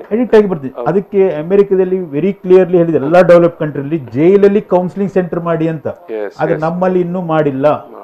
ಬಾರಿ ಇಂಪಾರ್ಟೆಂಟ್ ಆದ ವಿಚಾರ ಅದು. ಯಾಕಂತ ಹೇಳಿದ್ರೆ ಅದು ಡ್ರಗ್ಸ್ ಸಂದರ್ಭದಲ್ಲಿ, ಅದನ್ನ ನಿಯಂತ್ರಣ ಮತ್ತು ಮುನ್ನೆಚ್ಚರಿಕೆ ಸಂದರ್ಭದಲ್ಲಿ ಆ ವಿಚಾರವನ್ನು ನಾವು ಮಾತಾಡುವಾಗ ನೀವು ಹೇಳಿದ ಈ ಒಂದು ಪಾಯಿಂಟ್, ಬಹುಶಃ ಅದನ್ನು ಸರ್ಕಾರದವರು, ಆಡಳಿತ ಕೌನ್ಸಿಲಿಂಗ್ ಸೆಂಟರ್ ಬೇಕು. ಹೌದು, ಅದೇ ನಮ್ಮ ಜನಪ್ರತಿನಿಧಿಗಳು, ನಾಗರಿಕರು ಎಲ್ಲ ಅದನ್ನು ಮಾತಾಡಬೇಕು, ಪದೇ ಪದೇ ಮಾತಾಡ್ತಾ ಇರಬೇಕು. ಒತ್ತಾಯ ಮಾಡಿದಾಗಲೇ ಅಂತ ಒಂದು ಏನು ಆ ಧ್ವನಿ ಬಂದಾಗಲೇ ಒಂದು ಆಡಳಿತ ಏನು ಸರ್ಕಾರ ಒಂದು ನಿರ್ಧಾರ ಕೈಗೊಳ್ಳುವಂಥ ದಿನ ಬರ್ತದೆ. ಡಾಕ್ಟರ್, ಒಂದು ಸಣ್ಣ ಬ್ರೇಕ್ ತಗೊಳ್ಳೋ, ಬ್ರೇಕ್ ನಂತರ ನಾವು ಮತ್ತೆ ಚರ್ಚೆಯನ್ನು ಮುಂದುವರಿಸುವ. ವೀಕ್ಷಕರಿಗೆ ಒಂದು ಸಣ್ಣ ಬ್ರೇಕ್. ಪ್ರಚಲಿತ ಈ ಕಾರ್ಯಕ್ರಮದ ಪ್ರಾಯೋಜಕರು ರೋಹನ್ ಕಾರ್ಪೊರೇಷನ್, ಸಹ ಪ್ರಾಯೋಜಕರು father Muller's charitable trust, SDM college Ujire, VK furniture and electronics. Drugs ನಿಯಂತ್ರಣ ಮತ್ತು ಮುನ್ನೆಚ್ಚರಿಕೆ, ಈ ವಿಚಾರವಾಗಿ ಇವತ್ತು ನಾವು ಮಾತಾಡ್ತಾ ಇದ್ದೇವೆ. ಇದೊಂದು ವಿಫೋರ್ ಕಾಳಜಿಯ ಸರಣಿ ಕಾರ್ಯಕ್ರಮ. ಈಗಾಗಲೇ ನಾವು ಅನೇಕ ಸರಣಿಗಳಲ್ಲಿ ಈ ಒಂದು ಡ್ರಗ್ಸ್ ಅನ್ನು ನಿಯಂತ್ರಿಸುವ ಬಗ್ಗೆ ಮತ್ತು ಬಹುಮುಖ್ಯವಾಗಿ ವಿದ್ಯಾರ್ಥಿಗಳಿಗೆ ಮತ್ತು ಪೋಷಕರಿಗೆ ಒಂದು ಮುನ್ನೆಚ್ಚರಿಕೆ ಮತ್ತು ಒಂದು ಜಾಗೃತಿ ಮೂಡಿಸುವ ಒಂದು ಕಾರ್ಯಕ್ರಮಗಳನ್ನು ನಾವು ನಿರಂತರವಾಗಿ ಮಾಡ್ತಾ ಬಂದಿದ್ದೇವೆ. ಇವತ್ತು ನಮ್ಮ ಜೊತೆಗೆ ಮಂಗಳೂರಿನ KS ಹೆಗ್ಡೆ ಮೆಡಿಕಲ್ ಅಕಾಡೆಮಿಯ ಫೊರೆನ್ಸಿಕ್ ಮೆಡಿಸಿನ್ ಆ್ಯಂಡ್ ಟಾಕ್ಸಿಕಾಲಜಿ ವಿಭಾಗದ ಮುಖ್ಯಸ್ಥರಾಗಿರುವಂಥ ಡಾಕ್ಟರ್ ಮಹಾಬಲೇಶ್ ಶೆಟ್ಟಿ ಅವರಿದ್ದಾರೆ. ಅವರು ಈಗಾಗಲೇ ಅನೇಕ ವಿಚಾರಗಳನ್ನು ಮುಂದಿಟ್ಟಿದ್ದಾರೆ. ಈ ಡ್ರಗ್ಸ್ ಎಲ್ಲಿಂದ ಬರುತ್ತೆ, ಯಾವ ರೀತಿ ಬರುತ್ತೆ, ಮತ್ತು ಯಾವ್ಯಾವ ಸ್ವರೂಪಗಳಲ್ಲಿ ಅದು ಸಿಗ್ತದೆ, ಮತ್ತು ಅದು ಒಟ್ಟು ದೇಹ ಅಥವಾ ನರಮಂಡಲ ಅಥವಾ ಒಟ್ಟು ಮನಸ್ಸನ್ನು ಯಾವ ರೀತಿ ಅದು ಆವರಿಸಿಕೊಳ್ತದೆ, ಮತ್ತು ಯಾಕೆ ವ್ಯಸನಕ್ಕೆ ಒಳಗಾಗ್ತಾರೆ ಅನ್ನೋ ವಿಚಾರಗಳು ಮಾತಾಡಿದ್ದಾರೆ. ನಾವು ಈಗ ಅದನ್ನು ಒಂದು ನಿಯಂತ್ರಣ ಮಾಡುವಂಥ ವಿಚಾರಕ್ಕೆ ಬರೋದಾದರೆ, ಇದು ಡಾಕ್ಟ್ರೇ, ವ್ಯಸನಕ್ಕೆ ಹೇಗೋ ಬಿದ್ದು ಬೀಳ್ತಾನೆ. ನೀವು ಹೇಳಿದಾಗೆ ಸಹವಾಸ ದೋಷ ಇರ್ಬೋದು, ಸಂಘ ದೋಷ ಇರಬಹುದು. ಆರಂಭದಲ್ಲಿ ಸಣ್ಣ ಬಿಯರ್ನಿಂದ ಆರಂಭಿಸಿ ಅಥವಾ ಸಿಗರೆಟ್ನಿಂದ ಆರಂಭಿಸಿ ಗೇಟ್ವೇ ಡ್ರಗ್ಸ್. ಗೇಟ್ವೇ ಡ್ರಗ್ಸ್ ಅಂತ. ಓಕೆ. ಈ cigarette, alcohol is considered as gateway drugs. ಅಂದ್ರೆ ಇನ್ನು ಮುಂದೆ ಹೋಗುದಂತ ಅದನ್ನು ತಕೊಂಡು. ನೀವು ಈಗ ಹೇಳಿದ್ರೆ ಹೇಗೆ ನಿಯಂತ್ರಿಸುವುದು. ಈಗ ನಾವು ಕೆಲವು ಶಾಲೆ ಕಾಲೇಜುಗಳಲ್ಲಿ ಹೋಗಿ ಕೇಳುವಾಗ ಪೇರೆಂಟ್ಸ್ ಹೇಳ್ತಾರೆ ಗೌರ್ಮೆಂಟ್ ಇದು ಕೆಲಸ, ಪೊಲೀಸರ ಕೆಲಸ, ಅಲ್ಲಿ ನಿಯಂತ್ರಿಸಿದ್ದಾರೆ, ಇಲ್ಲಿ ನಿಯಂತ್ರಿಸಿದ್ದಾರೆ, ಸೌದಿಯಲ್ಲಿ ನಿಯಂತ್ರಿಸಿದ್ದಾರೆ, ಪಾಕಿಸ್ತಾನ ಇದು ದುಬೈಯಲ್ಲಿ ಇಲ್ಲ. ಭೂಲೋಕದ ಎಲ್ಲಾ ದೇಶದಲ್ಲಿ ಡ್ರಗ್ಸ್ ಉಂಟು. Okay menace is all over the world. ಯಾವುದೇ ಒಂದು ದೇಶ ಈ ಡ್ರಗ್ ಇಂದ ಹೊರಗಡೆ ಇಲ್ಲ. ಇಲ್ಲ. Okay. Every country is got. ಅಂದ್ರೆ ಈ ಡ್ರಗ್ಸ್ ಮಾಫಿಯಾ ಬಹುಶಃ $1 ಟ್ರಿಲಿಯನ್ ಬಿಸ್ನೆಸ್ ಇದೆ. Okay okay okay okay okay. ಎಷ್ಟು ಸೊನ್ನೆಗಳು ಬೇಕಂತ ವೀಕ್ಷಕರು ನೀವು ಲೆಕ್ಕ ಮಾಡಿಕೊಳ್ಳಿ. $1 ಟ್ರಿಲಿಯನ್. Okay okay okay. ಏನಂತ ಹೇಳಿದ್ರೆ ನೀವು ಸೌದಿಯಲ್ಲಿ ಸಿಕ್ಕಿ ಬಿದ್ರೆ ಕೈ ಕಡ್ದಾಕ್ತಾರೆ. ಹೌದು. ಹಾಗಂತ ಸೌದಿಯಲ್ಲಿ ಡ್ರಗ್ ಇಲ್ಲ ಅಂತ ಬೇಕಾದಷ್ಟು ಡ್ರಗ್ ಸಿಗ್ತಾ ಉಂಟು. ದುಬೈಯಲ್ಲಿ ಸಹ ಬೇಕಾದಷ್ಟು ಡ್ರಗ್ ಸಿಗ್ತಾ ಉಂಟು. ನಮ್ಗೆ ಗೊತ್ತಿರ್ಲಿಕ್ಕಿಲ್ಲ, ಇಥೋಪಿಯಾದಿಂದ ಅಬುದಾಬಿ ಬಂದು ನಮ್ಮ ದೇಶಕ್ಕೆ ಬರ್ತಾ ಇದೆ ಡ್ರಗ್. ಹೇಳಿದ್ರೆ ಯಾರು ನಂಬುದಿಲ್ಲ. But that is international racket, that is a route. ಯಾಕಂದ್ರೆ ಅದೇ ಒಂದು ಮಾಫಿಯಾ ಒಂದು ಜಾಲ, ಅದರದೇ ಆದ ಒಂದು ರೂಟ್ಗಳನ್ನು ಪವರ್ಫುಲ್ ಇದ್ದ ಅಂತ ಹೇಳಿದ್ರೆ ಮಾಫಿಯಾ ಅವರು ದೇಶದ ರಾಜರನ್ನು ಅಲ್ಲಾಡಿಸಬಹುದು, ಪ್ರೈಮ್ ಮಿನಿಸ್ಟರ್ ಅಲ್ಲಾಡಿಸಬಹುದು. ನಮ್ಮ ಇಡೀ ಆಡಳಿತ ವ್ಯವಸ್ಥೆಯನ್ನು ಅಲ್ಲಾಡಿಸ್ತಾರೆ. ಯಾಕಂದ್ರೆ ನೀವು ಹೇಳಿದ್ರೆ ಆ ದುಡ್ಡು ಬಹುಶಃ ಯಾಕಂದ್ರೆ ಅಷ್ಟು ದುಡ್ಡು ಚಲಾವಣೆ ಆಗೋ ಸಂದರ್ಭದಲ್ಲಿ ಬಹುಶಃ ಅದು ಸ್ವಾಭಾವಿಕ ಅಂತಲೇ ಕಾಣ್ತದೆ. Highest opium produce country legally is India. ಇಡೀ ಭೂಲೋಕದಲ್ಲಿ ಓಪಿಯಂ ಹೈಯೆಸ್ಟ್ ಲೀಗಲಿ ಪ್ರೊಡ್ಯೂಸ್. ಕಾನೂನುಬದ್ಧವಾಗಿ ಭೂಲೋಕದಲ್ಲಿ ತಯಾರು ಮಾಡೋ ದೇಶ ನಮ್ದು. ಇಲ್ಲಿಗಲಿ ಅಫ್ಘಾನಿಸ್ತಾನ್, ಪಾಕಿಸ್ತಾನ್, ಇವರಿಗೆಲ್ಲ ದುಡ್ಡು ಟೆರರಿಸ್ಟ್ ಆಕ್ಟಿವಿಟಿಗೆ ಈ ಓಪಿಯಂ. ಇವ್ರು ಅಲ್ಲಿಂದ ಶಿಫ್ಟ್ ಮಾಡ್ತಾರೆ, ಇರಾನಿಂದ ಇರಾಕ್ ಹೋಗಿ ಈ ತರ ಎಲ್ಲ ಹೋಗ್ತಾ ಉಂಟು. ಆಫ್ರಿಕನ್ ಕಂಟ್ರಿಯಿಂದ ಅಬುದಾಬಿ ಬಂದು ಅಬುದಾಬಿಯಿಂದ ಇಂಡಿಯಾಕ್ಕೆ ಮತ್ತೆ ಬೇರೆ ಕಡೆ ಚೈನಾಕ್ಕೆಲ್ಲ ಹೋಗ್ತಾ ಇದೆ. ಸೊ ಇದು ಹೇಗೆ ನಿಯಂತ್ರಿಸುದು ಅಂತ ಹೇಳಿದ್ರೆ ನಾವು ನಮ್ಮ ಮನೆಯಲ್ಲಿ ನಿಯಂತ್ರಿಸಬೇಕು. ನಾವು ಪೊಲೀಸರಿಗೆ ದೂರಿ ಅಥವಾ ಗವರ್ಮೆಂಟಿಗೆ ದೂರಿದ್ರೆ ಏನು ಸುಖ ಇಲ್ಲ. ಯಾಕಂತ ಹೇಳಿದ್ರೆ ನಾನು ಈಗ ಅಷ್ಟು ಹೇಳಿದೆ, ಸೌದಿಯಲ್ಲಿ ಕೈಯೇ ಕಡ್ದಾಕ್ತಾರೆ. ಯಾರು ಹೇಳ್ತಿದ್ರು ಮೊನ್ನೆ ರೇಪ್ ಸೌದಿಯಲ್ಲಿ ಆಗುದಿಲ್ಲ, ದುಬೈಲಿ ಆಗುದಿಲ್ಲ ಅಂತ, ಅಲ್ಲಿ ಕೊಂದೆ ಹಾಕ್ತಾರೆ. ಆದ್ರೂ ಆಗ್ತಾ ಉಂಟಲ್ಲಿ. ಇದನ್ನು ನಿಯಂತ್ರಿಸಲಿಕ್ಕೆ ಕಾನೂನಿಂದ ಪೊಲೀಸರಿಂದ ಸಾಧ್ಯ ಇಲ್ಲ. ಇದು ನಮ್ಮ ಮನೆಯಲ್ಲಿ ನಿಲ್ಲಿಸಬೇಕು. ನಾನು ನೋಡಿದ್ರೆ ಮನ ಪರಿವರ್ತನೆ ಆಗ್ಬೇಕು. ಸೊ ಅದಕ್ಕೆ ಏನ್ ಮಾಡ್ಬೇಕಂದ್ರೆ ನಾವು ಮಕ್ಕಳು ಹೈಸ್ಕೂಲಿನಲ್ಲೇ ನಾವು ಟ್ರೈನಿಂಗ್ ಕೊಡ್ಬೇಕು. ಈಗ ನಾವು ಏನ್ ಮಾಡಿದ್ವಿ ಅಂತ ಹೇಳಿದ್ರೆ, ಎಸ್ಪೆಷಲಿ ನಮ್ಮ ಸೌತ್ ಕೇಂದ್ರ ಮತ್ತು ಉಡುಪಿ ಜಿಲ್ಲೆಯಲ್ಲಿ ಮದುವೆಯಲ್ಲಿ ಆಲ್ಕೋಹಾಲ್ ಕೊಡ್ತಾ ಇರ್ತೇವೆ. ಈ ಚಿಕ್ಕ ಮಗು 3ನೇ ಕ್ಲಾಸ್ 4ನೇ ಕ್ಲಾಸ್ ಹುಡುಗ ನೋಡ್ತೇನೆ, ನಮ್ಮ ತಂದೆ ತಾಯಿಯೇ ಕುಡ್ಕೊಂಡು ಡ್ಯಾನ್ಸ್ ಮಾಡ್ತಾ ಇರ್ತಾರಂತೆ. ನಾನು ಅವಾಗನೇ ಹೇಳಿದೆ, ಬಯಾಲಜಿಕಲ್ ರೀಸನ್ ಇಸ್ ದಿಸ್. ನೀನ್ ಕುಡಿಬೇಡ, ನೀನ್ ಸಿಗರೇಟ್ ಎಳಿಬೇಡ ಅಂತ ಹೇಳಿದ್ರೆ ಆಗುದಿಲ್ಲ. ಅಂದ್ರೆ medicine is science of uncertainty, art of probability. ಈ ಒಂದು ಕಾಯಿಲೆ ನನಗೆ ಬರ್ಬೋದು, ಬರದೇ ಇರ್ಬೋದು. ಈ ಕೊರೋನಾನೇ ನೋಡಿ, ಒಟ್ಟಿಗಿದ್ರೆ ಒಬ್ರಿಗೆ ಬಂದಿದೆ, ಇನ್ನೊಬ್ರಿಗೆ ಬರುದಿಲ್ಲ. ಈಗ ಮನೆಯಲ್ಲಿ ಎಷ್ಟೋ ಮನೆಗಳಲ್ಲಿ ಅಂತ ಒಂದು ಪ್ರಕರಣಗಳಾಗಿದೆ. ಅದಕ್ಕೆ ರೀಸನ್ ಇದೆ, human body is like that. ಈಗ ಒಬ್ಬ ಅಣ್ಣ ತಮ್ಮ ಇಬ್ಬರಿದ್ದಾರೆ, ತಂದೆ ತಾಯಿ ಇಬ್ರು ಕುಡುಕರು, ಅದು ಎಲ್ಲ ಮಾಡ್ತಾ ಇರ್ತಾರೆ. ಆದ್ರೆ ಒಬ್ಬ ಮಗ ಮಾತ್ರ ಡ್ರಗ್ಗಿಗೆ ಹೋಗಿದ್ದಾನೆ. ಯಾಕಂತ ಹೇಳಿದ್ರೆ ಅದು human body is entirely different, nobody nose. ಅದಕ್ಕೋಸ್ಕರ ನಾವು ಪ್ರಿಕಾಷನ್ ತಗೊಳ್ಬೇಕು. ನಾನು ಕುಡಿಲಿಕ್ಕೆ ಸ್ಟಾರ್ಟ್ ಮಾಡಿದ್ರೆ ಕೆನ್ ಐ ಕಂಟ್ರೋಲ್ ಅಂತ ನನಗೆ ಹೇಳಲಿಕ್ಕೆ ಸಾಧ್ಯ ಇಲ್ಲ, ನಾನು ಇನ್ನೊಬ್ನಿಗೆ ಹೇಳಲಿಕ್ಕೆ ಆಗುದಿಲ್ಲ. ಸೊ ಈ ಸಂಘ ದೋಷದಿಂದ ಒಬ್ಬ ಎಳಿಲಿಕ್ಕೆ ಶುರು ಮಾಡ್ತಾನೆ, ಆ ಸಂಘದಲ್ಲಿ 4 ಜನ ಸ್ಟಾಪ್ ಮಾಡ್ತಾರೆ, ಇವನು ಕಂಟಿನ್ಯೂ ಆಗ್ತಾನೆ. ಇವನು ಮತ್ತೆ ಹುಡುಕೊಂಡು ಹೋಗ್ತಾನೆ. ಇವನು ಮನೆಯಲ್ಲಿದ್ದದನ್ನೆಲ್ಲ ಮಾರ್ಕೊಂಡು ಮನೆಯೇ ಮಾರ್ಕೊಂಡು. ಸೊ ಇದಕ್ಕೆ ಟ್ರೀಟ್ಮೆಂಟ್ ಏನು ಹೇಳಿದ್ರೆ, ನಾವು ಹೈಸ್ಕೂಲಲ್ಲಿಯೇ ಸ್ಕೂಲ್ ಕಾಲೇಜಲ್ಲಿ ನಾವು ಟ್ರೈನಿಂಗ್ ಕೊಡಬೇಕು. ಬಟ್ ಅದು ನೀವು ಆ ವಿಚಾರಕ್ಕೆ ಬರುವಾಗಲೇ, ನಾವೀಗ ಈ ಒಂದು ಸರಣಿಯಲ್ಲಿ ಅನೇಕ ಮಂದಿಯನ್ನು ಮಾತನಾಡಿದ ಸಂದರ್ಭದಲ್ಲಿ ಒಂದು ವಿಚಾರ ಬೆಳಕೆ ನಿಮಗೆ ಗೊತ್ತಿರುವಂಥದ್ದೇ.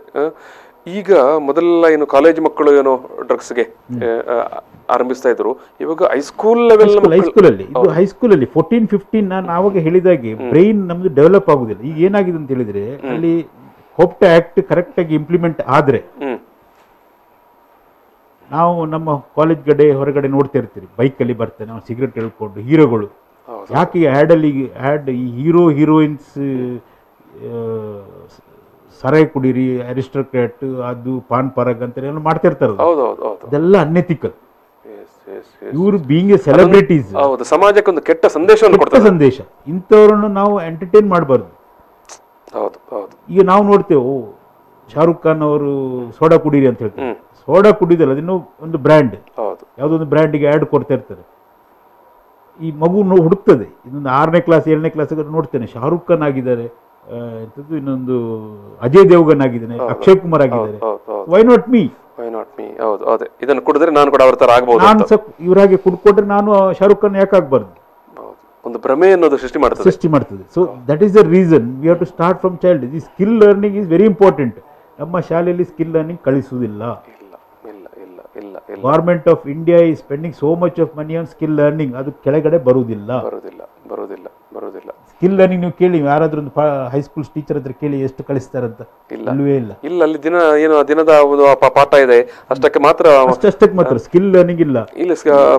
ಮತ್ತೆ ಏನು ಈ ವ್ಯಾಲ್ಯೂ ಎಜುಕೇಶನ್ ಅಂತ ನಾವು ಏನಿಲ್ಲ. ಹೌದು, ಅಂತದ್ದು ಕೂಡ ಅದನ್ನು ನಾವು ಫಸ್ಟ್ ಮಕ್ಕಳಿಗೆ ಕಳಿಸ್ತಾ ಬರಬೇಕು. ಮಕ್ಕಳಿಗೆ ಅದು ಹಾಳಂತ ಅವ್ರ ಮನಸ್ಸಲ್ಲಿ ಹಾಕ್ಬೇಕು.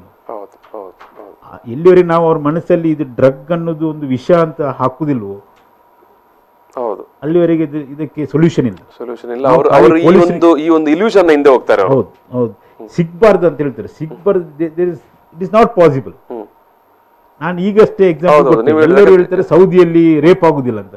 ಸೌದಿಯಲ್ಲಿ ಸಹ ಬೇಕಾದಷ್ಟು ರೇಪ್ ಆಗ್ತದೆ. ನಾನೊಂದು ಫೊರೆನ್ಸಿಕ್ ಮೆಡಿಸಿನ್ ಸ್ಪೆಷಲಿಸ್ಟ್ ಆಗಿ ಹೇಳ್ತಿದ್ದೇನೆ.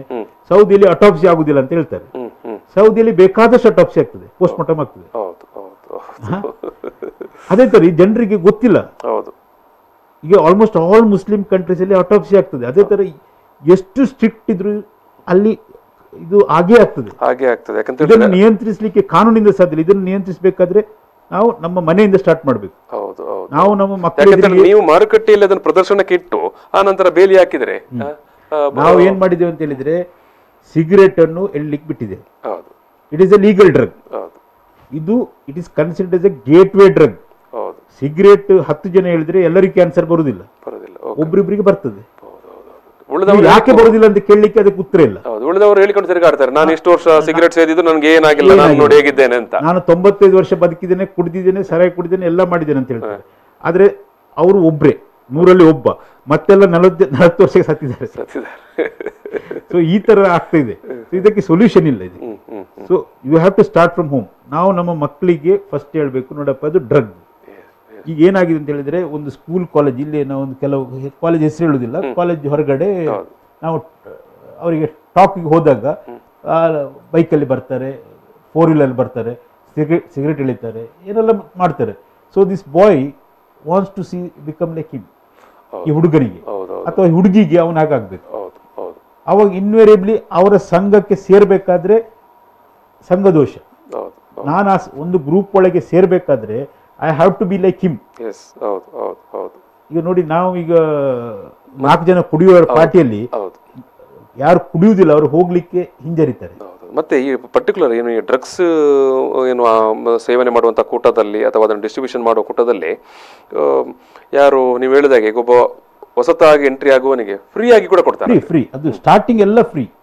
ಸ್ಟಾರ್ಟಿಂಗ್ ಕೊಡುವಾಗ ಅವರು ಅದನ್ನು ಭಾರಿ ಚಂದಾಗಿ ಎಕ್ಸ್ಪ್ಲೇನ್ ಮಾಡ್ತಾರೆ.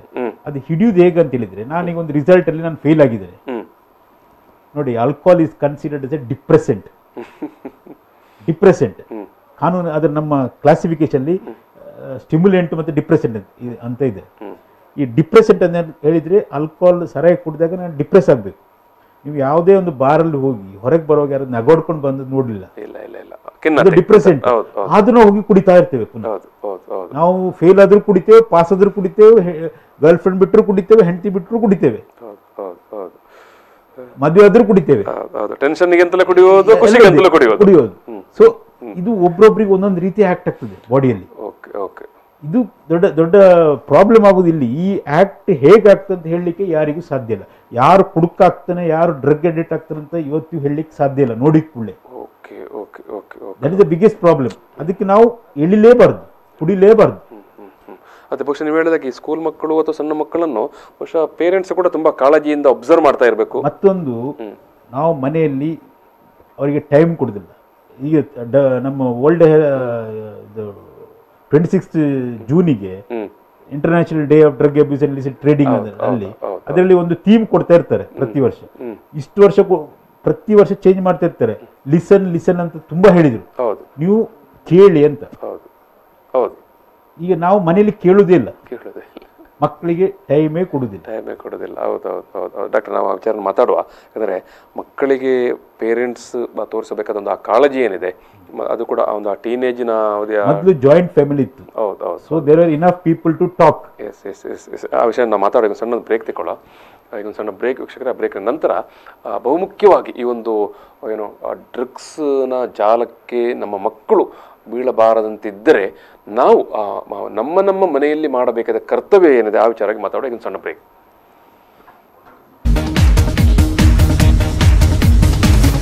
ಪ್ರಚಲಿತ ಈ ಕಾರ್ಯಕ್ರಮದ ಪ್ರಾಯೋಜಕರು ರೋಹನ್ ಕಾರ್ಪೊರೇಷನ್, ಸಹ ಪ್ರಾಯೋಜಕರು father Muller's charitable trust, SDM college Ujire, VK furniture and electronics. Yes, drugs ನಿಯಂತ್ರಣ ಮತ್ತು ಮುನ್ನೆಚ್ಚರಿಕೆ ಈ ವಿಚಾರವಾಗಿ ನಾವು ಮಾತಾಡ್ತಾ ಇದ್ದೇವೆ. ಇದೊಂದು ವಿ4 ಕಾಲೇಜಿಯ ಸರಣಿ ಕಾರ್ಯಕ್ರಮ.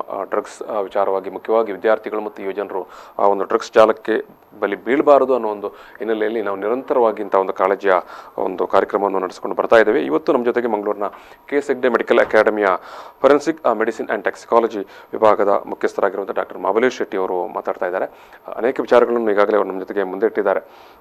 ಡ್ರಗ್ಸ್ ಏನು ಸೇವನೆಗೆ ಮೂಲ ರಹದಾರಿಯಾಗಿ ಈ ಸಿಗರೇಟ್, ಬೀಡಿ ಅಥವಾ ಬಿಯರ್ ಸೇವನೆಯಿಂದ ಆರಂಭ ಆಗುತ್ತೆ ಅನ್ನುವಂಥ ವಿಚಾರದಿಂದ ಅವರು ಆರಂಭಿಸಿ ಮತ್ತೆ ಒಟ್ಟು ಈ ಒಂದು ಡ್ರಗ್ಸ್ ಜಾಲ ಅಥವಾ ಅದರ ಒಂದು ಮಾಫಿಯಾ ಅಥವಾ ಒಂದು ಮಾರುಕಟ್ಟೆ ಅದು ಯಾವ ರೀತಿ ವ್ಯಾಪಿಸಿದೆ ಅನ್ನೋದನ್ನು ಕೂಡ ಅವರು ನಮ್ಮ ಮುಂದೆ ಇಟ್ಟಿದ್ದಾರೆ. ಇದು ಡಾಕ್ಟ್ರೆ, ಈಗ ಸಾಮಾನ್ಯವಾಗಿ ಈ ಸರಾಯಿ ಕುಡಿದ್ರೆ ಒಂದು ನಶೆ ಬಹುಶಃ ಒಂದೆರಡು ದಿವಸನೋ ಇರ್ತದೆ ಅನ್ನೋಂಥ ಒಂದು ಲೆಕ್ಕ. ಈ ಡ್ರಗ್ಸ್ ಸೇವನೆ ಮಾಡಿದರೆ ಅದು ದೇಹದಲ್ಲಿ ಅಥವಾ ರಕ್ತದಲ್ಲಿ ಅದು ಎಷ್ಟು ದಿವಸ ಇರುತ್ತೆ? ಅದರಲ್ಲಿ ನೀವು ಈಗ ಗಾಂಜಾ ಒಂದು 10 ರಕ್ತದಲ್ಲಿ ಇರುವುದಿಲ್ಲ, ಒಂದು ಅಲ್ಲ ಅವ್ರ ಬಾಡಿಲಿ. ಇದು ಏನಂದ್ರೆ ಇದು ಗಾಂಜದ್ದು ಡಿಸ್ಅಡ್ವಾಂಟೇಜ್ ಅಂದ್ರೆ ಇಟ್ ಇಸ್ ಫ್ಯಾಟ್ ಇದು ಫ್ಯಾಟಲ್ಲಿ ಹೋಗಿ ಶೇಖರಣೆ ಆಗ್ತದೆ. ನಮ್ಮಲ್ಲಿ ಚರ್ಬಿ ಅಂತ ಹೇಳ್ತೇವೆ, ಕೊಬ್ಬಲ್ಲಿ ಹೋಗಿ ಶೇಖರಣೆ ಆಗ್ತದೆ. ಈ ಶೇಖರಣೆ ಆದ ಕೂಡ ಅದು ಫಾಸ್ಟಿಂಗ್ ಆದ ಕೂಡಲೇ ಅದು ಪುನಃ ಹೊರಗೆ ಬರ್ತದೆ. ಈ LSD ಆಸಿಡ್ ಅಂತ ಏನೋ ಹೇಳ್ತೇವೆ, ಅದೆಲ್ಲ ಹೋಗಿ ಫ್ಯಾಟಲ್ಲಿ ಹೋಗಿ ಶೇಖರಣೆ ಆಗ್ತದೆ. ಸೊ ಯೂಶುವಲಿ ನಶೆ ಇರುವುದು 4 hours 5 hours 6 hours ಅದಕ್ಕಿಂತ ಜಾಸ್ತಿ ಇರುವುದಿಲ್ಲ ಯಾವ ಡ್ರಗ್ ಅಲ್ಲಿ ಸಹ. LSD ಅಲ್ಲಿ ಸ್ವಲ್ಪ ಜಾಸ್ತಿ ಇರ್ತದೆ. ಈ ಕೊಕೇನ್ ಇದೆಲ್ಲ 3-4 ಗಂಟೆಯಲ್ಲಿ ಎಲ್ಲ ಹೋಗ್ತದೆ. ಅದನ್ನ ಪುನಃ ಅದೇ ಲೆವೆಲ್ ಬರಬೇಕಾದ್ರೆ ಪುನಃ ತಗೊಳ್ಬೇಕು. ಈ ಲೆವೆಲ್ ಮೇಂಟೈನ್ ಮಾಡಬೇಕಾದ್ರೆ ಚೈನ್ ಸ್ಮೋಕರ್ ಆಗಿ ಕೆಲವರಿಗೆ ಬೆಳಿಗ್ಗೆ ಪ್ರೆಷರ್ ಬರುದಿಲ್ಲ ಅಂತ ಸಿಗರೇಟ್ ಎಳಿತಾರೆ. ನೀವು ನೋಡಿರ್ಬೋದು, ಪ್ರೆಷರ್ ಬರುದಿಲ್ಲ, ಬಾತ್ರೂಮ್ ಹೋಗ್ಲಿಕ್ಕೆ ಆಗೋದಿಲ್ಲ, ಸಿಗರೇಟ್ ಎಳಿತಾರೆ. ಕೆಲವರು ಚಹಾ ಕುಡಿತಾರೆ, ಚಹಾ ಕುಡಿದ್ರೆ ತಲೆನೋವು ಬರ್ತದೆ ಅಂತ ಹೇಳಿ. All this are addictions. So ಅವ್ರೇನ್ ಮಾಡ್ತಾರೆ, ನಶಾ ಮೇಂಟೈನ್ ಮಾಡಬೇಕಾದ್ರೆ ಕಂಟಿನ್ಯೂಸ್ ಆಗಿ ಅಡಿಕ್ಟ್ ಆಗ್ತಾರೆ. ಒಂದ್ಸರಿ ಅಡಿಕ್ಟ್ ಆದ ನಂತರ ಅದನ್ನ ಹೊರಗೆ ಬರಬೇಕಾದ್ರೆ ಅದಕ್ಕೆ ಟ್ರೀಟ್ಮೆಂಟ್ ಬೇಕು. ಇದು ಮಲೇರಿಯಾ ಟೈಫಾಯ್ಡ್ಗೆ ಹೇಗೆ ಟ್ರೀಟ್ಮೆಂಟ್, ಅದೇ ತರ ಟ್ರೀಟ್ಮೆಂಟ್. ಅದನ್ನ ನಾವು ಅವರನ್ನು ಕಾಯಿಲೆ ಅಂತ ತಗೊಳ್ಬೇಕು. ನಾವು ಅವರು ಅಡಿಕ್ಟ್, ಅವನು ಕ್ರಿಮಿನಲ್ ಅಂತ ಮಾಡಬಾರ್ದು. ಓಕೆ ಅದಕ್ಕೆ ಬರೋದಕ್ಕಿಂತ ಮೊದಲು ಈಗ ನೀವೀಗ ಈ ರೀತಿಯ ತಪಾಸಣೆಗಳನ್ನು ಎಲ್ಲ ಮಾಡ್ತಾ ಇರ್ತೀರಿ. ನಾನು ಕೇಳುವಂಥದ್ದು, ಸಾಮಾನ್ಯವಾಗಿ ಎಷ್ಟು ಈಗ ಅವನು ಒಂದು ವಾರ ಡ್ರಗ್ಸ್ ಸೇವನೆಯೇ ಮಾಡಿರುವುದಿಲ್ಲ, ಅವನ ಏನು ನೀವು ಪರೀಕ್ಷೆ ಮೂಲಕ ಗಾಂಜಾದಲ್ಲಿ ಬರ್ತದೆ. ಗಾಂಜಾ 14 ದಿವಸ ಪಾಸಿಟಿವ್ ಬರ್ತದೆ. MDMA ಎಲ್ಲ 4-5 ದಿವಸ 5 ದಿವಸ. ಆದ್ರೆ ತಲೆ ಕೂದಲಲ್ಲಿ ಬರ್ತದೆ. ಸಾಮಾನ್ಯವಾಗಿ ಮೂತ್ರ ಪರೀಕ್ಷೆಯಲ್ಲಿ ರಕ್ತ ಪರೀಕ್ಷೆ ಅಲ್ಲ, ಮೂತ್ರ ಪರೀಕ್ಷೆಯಲ್ಲಿ 100% ಅಕ್ಯುರಸಿ. ಬರ್ಲಿಲ್ಲ ಅಂತ ಹೇಳಿದ್ರೆ ತಲೆ ಕೂದಲು ಮತ್ತೆ ನೈಲ್ ಕ್ಲಿಪ್ಪಿಂಗ್ಸ್ ತೆಗೆದು ನಾವು ಹೈದರಾಬಾದಿಗೆ ಕಳಿಸ್ಬೇಕಾಗ್ತದೆ. ಬಟ್ ಮೂತ್ರ ಪರೀಕ್ಷೆಯಲ್ಲಿ 100% ಬಂದೇ ಬರ್ತದೆ. ನೀವೀಗ ಗಾಂಜಾ ಎಳೆದು 10 days ಅಲ್ಲಿ ಪರೀಕ್ಷೆ ಮಾಡಿದ್ರೆ ಪಾಸಿಟಿವ್. ಬಟ್ ಅದನ್ನೆಲ್ಲ ಹೆಚ್ಚು ಹೇಳಿದ್ರೆ ಇಲ್ಲಿ ಓಪನ್ ಆಗಿ ನಾಳೆ ತಪ್ಪಿಸ್ಕೊಳ್ತಿರ್ತಾರೆ. ಹೌದು, ಖಂಡಿತವಾಗಿ. ಸೊ ಅದೇ ನೀವು ಹೇಳಿದಾಗೆ, ಆದ್ರೆ ಒಂದು ಕೂದಲು ಮತ್ತು ನೈಲ್ ಕ್ಲಿಪ್ಪಿಂಗ್ ಅಲ್ಲಿ 90 days ಖಂಡಿತ ಬಂದೇ ಬರ್ತದೆ. 90 ದಿವಸಗಳ ತನಕ ಅದು ಬಹುಶಃ ನರಮಂಡಲ ದೇಹದಲ್ಲಿ ಅದರ ಇದೊಂದು.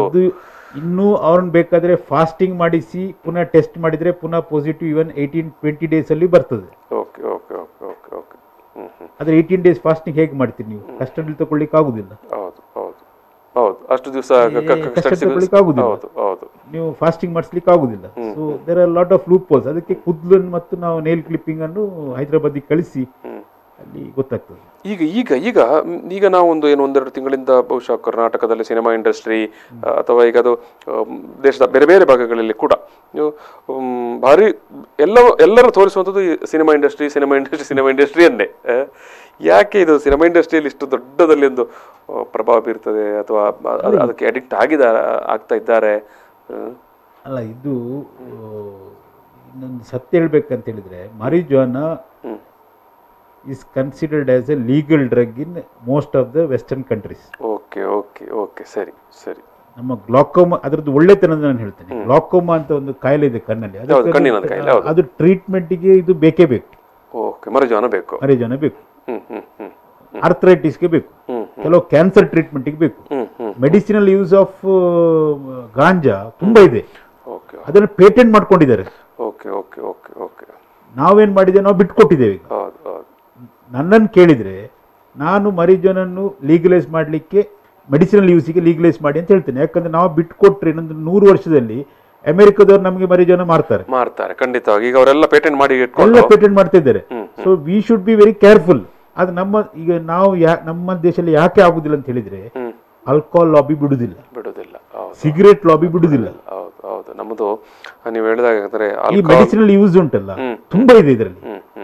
ಅಲ್ಲಿ ಅಮೆರಿಕದಲ್ಲಿ 30 ರಾಜ್ಯಗಳು ಲೀಗಲೈಸ್ ಮಾಡಿದ್ದಾರೆ. Medicinal use of cannabis is legalised. Canada legalise ಮಾಡಿದೆ, ಎಲ್ಲ ಡೆವಲಪ್ ಕಂಟ್ರಿ ಲೀಗಲೈಸ್ ಮಾಡ್ತಾ ಇದ್ದಾರೆ. ಯಾಕಂದ್ರೆ ಅವ್ರಿಗೆ ಗೊತ್ತುಂಟು ಇದರಲ್ಲಿ ಲೀಗಲೈಸ್ ಅಂದ್ರೆ ಮೆಡಿಸಿನಲ್ ಯೂಸ್, ಮೆಡಿಸಿನಲ್ ಪರ್ಪಸ್ ಹಿಡ್ಕೊಂಡು ಆತರ ಅಲ್ಲ, ರಿಕ್ರಿಯೇಷನಲ್ ಯೂಸ್ ಅಂತ ಇಲ್ಲ, ಲೀಗಲೈಸ್. ಈಗ ಕೊನೆಯದಾಗಿ ಅದೇ ಮತ್ತೆ ನಾನು ಕೇಳಬೇಕಂದ್ರೆ, ನಾವು ಸಂವಾದ ಮುಗಿಸುವ ಈ ಸಂದರ್ಭದಲ್ಲಿ ಅದೇ ವಿದ್ಯಾರ್ಥಿಗಳಿಗೆ ಮತ್ತು ಪೋಷಕರಿಗೆ ನೀವು ಕೊನೆಯದಾಗಿ ಕೊಡುವಂತ ಒಂದು ಸಂದೇಶ ಅಂದ್ರೆ, ಒಂದು ಇಂಪಾರ್ಟೆಂಟ್ ಸಂದೇಶ ಅಂದ್ರೆ ಪ್ರೆಷರ್ ಹಾಕ್ಬೇಕು. ಇದು ಏನಿದೆ ಪರ್ಫಾರ್ಮೆನ್ಸ್ ಪ್ರೆಷರ್, ಸೋಷಿಯಲ್ ಪ್ರೆಷರ್, ಎಲ್ಲದರಲ್ಲೂ ಪ್ರೆಷರ್. ನನ್ನ ಮಗ ಡಿಸ್ಟಿಂಕ್ಷನ್ ಬರಬೇಕು, ನನ್ನ ಮಗ ಇಂಜಿನಿಯರ್ ಆಗಬೇಕು, ನನ್ನ ಮಗ ಡಾಕ್ಟರ್ ಆಗಬೇಕು, ಲಾಯರ್ ಆಗಬೇಕು, ಇದಾಗಬೇಕು. ಎಲ್ಲರಿಗೂ ಈ ನಮ್ಮ ಭಾರತದಲ್ಲಿ ಅವರಿಗೆ ಅವರ ಸ್ಥಾನ ಇದೆ. ಖಂಡಿತವಾಗಿಯೂ ಅವನು ಅದೇ ಆಗ್ಬೇಕು ಇದೇ ಆಗ್ಬೇಕಂತಿಲ್ಲ. Everybody has got their own limitations. ಏನಾಗಿ ನಾವು ಪ್ರೆಷರ್ ಕೊಟ್ಟು ಅವ್ನು 95 ಬರೋದಿಲ್ಲ, 90. ನಮ್ಮ ಟೈಮಲ್ಲಿ 95% ವಾಸ್ ವೆರಿ ಹೈ. ನಾನೊಂದು 30 ವರ್ಷ ಹಿಂದಿನ ಮಾತಾಡೋದು QCಯಲ್ಲಿ. ಈಗ 98-99 ಸಾಕಾಗುದಿಲ್ಲ. ಸೊ ಈ ಪ್ರೆಷರ್ ಇಂದ ಕೆಲವರಿಗೆ ಹೊರಗೆ ಬರ್ಲಿಕ್ಕೆ ಆಗುದಿಲ್ಲ. ಸೊ ಇನ್ವೇರಿಯಬ್ಲಿ ಅವರು ಬೇರೆ ಕಡೆ ವಾಳ್ತಾರೆ. ಅದನ್ನು ನಾವು ನಮ್ಮ ಪ್ಯಾರೆಂಟ್ಸ್ ಅರ್ಥ ಮಾಡ್ಕೊಳ್ಬೇಕು. ವೀಕ್ಷಕರೇ, ಮುಖ್ಯವಾದಂಥ, ಯಾಕಂದರೆ ಈ ಕಾರ್ಯಕ್ರಮವನ್ನು ನೋಡ್ತಾ ಇದ್ದಂಥ ವೀಕ್ಷಕರಿಗೆ ಮತ್ತು ನಾನು ವಿದ್ಯಾರ್ಥಿಗಳಿಗೆ ಮತ್ತೆ ಏನು ಡಾಕ್ಟರ್ ಹೇಳಿದಂಥ ವಿಚಾರವನ್ನು ನೆನಪು ಮಾಡಿಕೊಂಡು, ಯಾಕಂತ ಹೇಳಿದ್ರೆ ವಿಪರೀತವಾದ ಒತ್ತಡವನ್ನು ನಿಮ್ಮ ಮಕ್ಕಳ ಮೇಲೆ ಏರಬೇಡಿ ಅನ್ನುವಂಥ ಒಂದು ಮುಖ್ಯವಾದಂಥ ಒಂದು ಎಚ್ಚರಿಕೆಯನ್ನು ಮತ್ತು ಸಂದೇಶವನ್ನು ಕೊಡ್ತಾ ಇದ್ದಾರೆ ಡಾಕ್ಟರ್. ಯಾಕಂತ ಹೇಳಿದ್ರೆ ಆ ಕೊನೆಗೆ ಒತ್ತಡವನ್ನು ಸಹಿಸಿಕೊಳ್ಳಲಾಗದೆ ಮಕ್ಕಳು ಬೇರೆ ಏನು ಪರ್ಯಾಯ ದಾರಿ ಕಂಡುಕೊಂಡು ಅದು ಕೊನೆಗೆ ಈ ರೀತಿ ಅಡ್ಡದಾರಿಯಲ್ಲಿ ಹೋಗುವಂಥ ಸಂದರ್ಭಗಳು ಬಂದರೆ ಮತ್ತೆ ಅವರನ್ನು ರಿಕಾಲ್ ಮಾಡೋದು ಅಥವಾ ಅವರನ್ನು ಸರಿದಾರಿಗೆ ತರೋದು ತುಂಬ ಕಷ್ಟದ ವಿಚಾರ. ವೀಕ್ಷಕರೇ, ಸಾಕಷ್ಟು ವಿಚಾರ ವಿನಿಮಯವನ್ನು ಡಾಕ್ಟರ್ ಮಹಾಬಲೇಶ್ ಶೆಟ್ಟಿ ಅವರು ಈ ಸಂದರ್ಭದಲ್ಲಿ ನಮ್ಮ ಜೊತೆಗೆ ಹಂಚಿಕೊಂಡಿದ್ದಾರೆ. ಈ ಒಂದು ಡ್ರಗ್ಸ್ ಏನು ದಂಧೆ ಅಥವಾ ಒಂದು ಜಾಲ ಅದು ಹೇಗೆ ನಮ್ಮ ಮನೆ ಅಂಗಳಕ್ಕೆ ಬಂದು ನಿಂತಿದೆ ಅನ್ನೋದನ್ನು ನಾವು ನಿಮಗೆ ಎಚ್ಚರಿಸ್ತಾ, ನಾವು ಪ್ರತಿಯೊಬ್ಬರು ನಮ್ಮ ಮನೆಯಲ್ಲಿ ಯಾವ ರೀತಿ ಎಚ್ಚರಿಕೆಯನ್ನು ವಹಿಸಿಕೊಳ್ಳಬೇಕು ಅನ್ನೋಂಥ ವಿಚಾರವಾಗಿ ಡಾಕ್ಟರ್ ಮಹಾಬಲೇಶ್ ಶೆಟ್ಟಿ ಅವರು ಇಷ್ಟೊತ್ತು ಮಾತಾಡಿದ್ದಾರೆ. ನಾನು ವಿಫೋರ್ ಸ್ಟುಡಿಯೋದ ಪರವಾಗಿ ಮತ್ತು ಎಲ್ಲ ಸಮಸ್ತ ಒಂದು ವೀಕ್ಷಕರ ಪರವಾಗಿ ಡಾಕ್ಟರ್ ಮಹಾಬಲೇಶ್ ಶೆಟ್ಟಿ ಅವರಿಗೆ ಪ್ರೀತಿಯ ಧನ್ಯವಾದವನ್ನು ಸಮರ್ಪಣೆ ಮಾಡ್ತಿದ್ದೇನೆ. ವೀಕ್ಷಕರು, ಈ ಒಂದು ಡ್ರಗ್ಸ್ ಕಾಳಜಿಯ ಕಾರ್ಯಕ್ರಮವನ್ನು ಇಲ್ಲಿಗೆ ಮುಗಿಸ್ತಾ ಇದ್ದೇವೆ. ನಮಸ್ಕಾರ. ಪ್ರಚಲಿತ ಈ ಕಾರ್ಯಕ್ರಮದ ಪ್ರಾಯೋಜಕರು ರೋಹನ್ ಕಾರ್ಪೊರೇಷನ್, ಸಹ ಪ್ರಾಯೋಜಕರು father Muller's charitable trust, SDM college Ujire, VK furniture and electronics.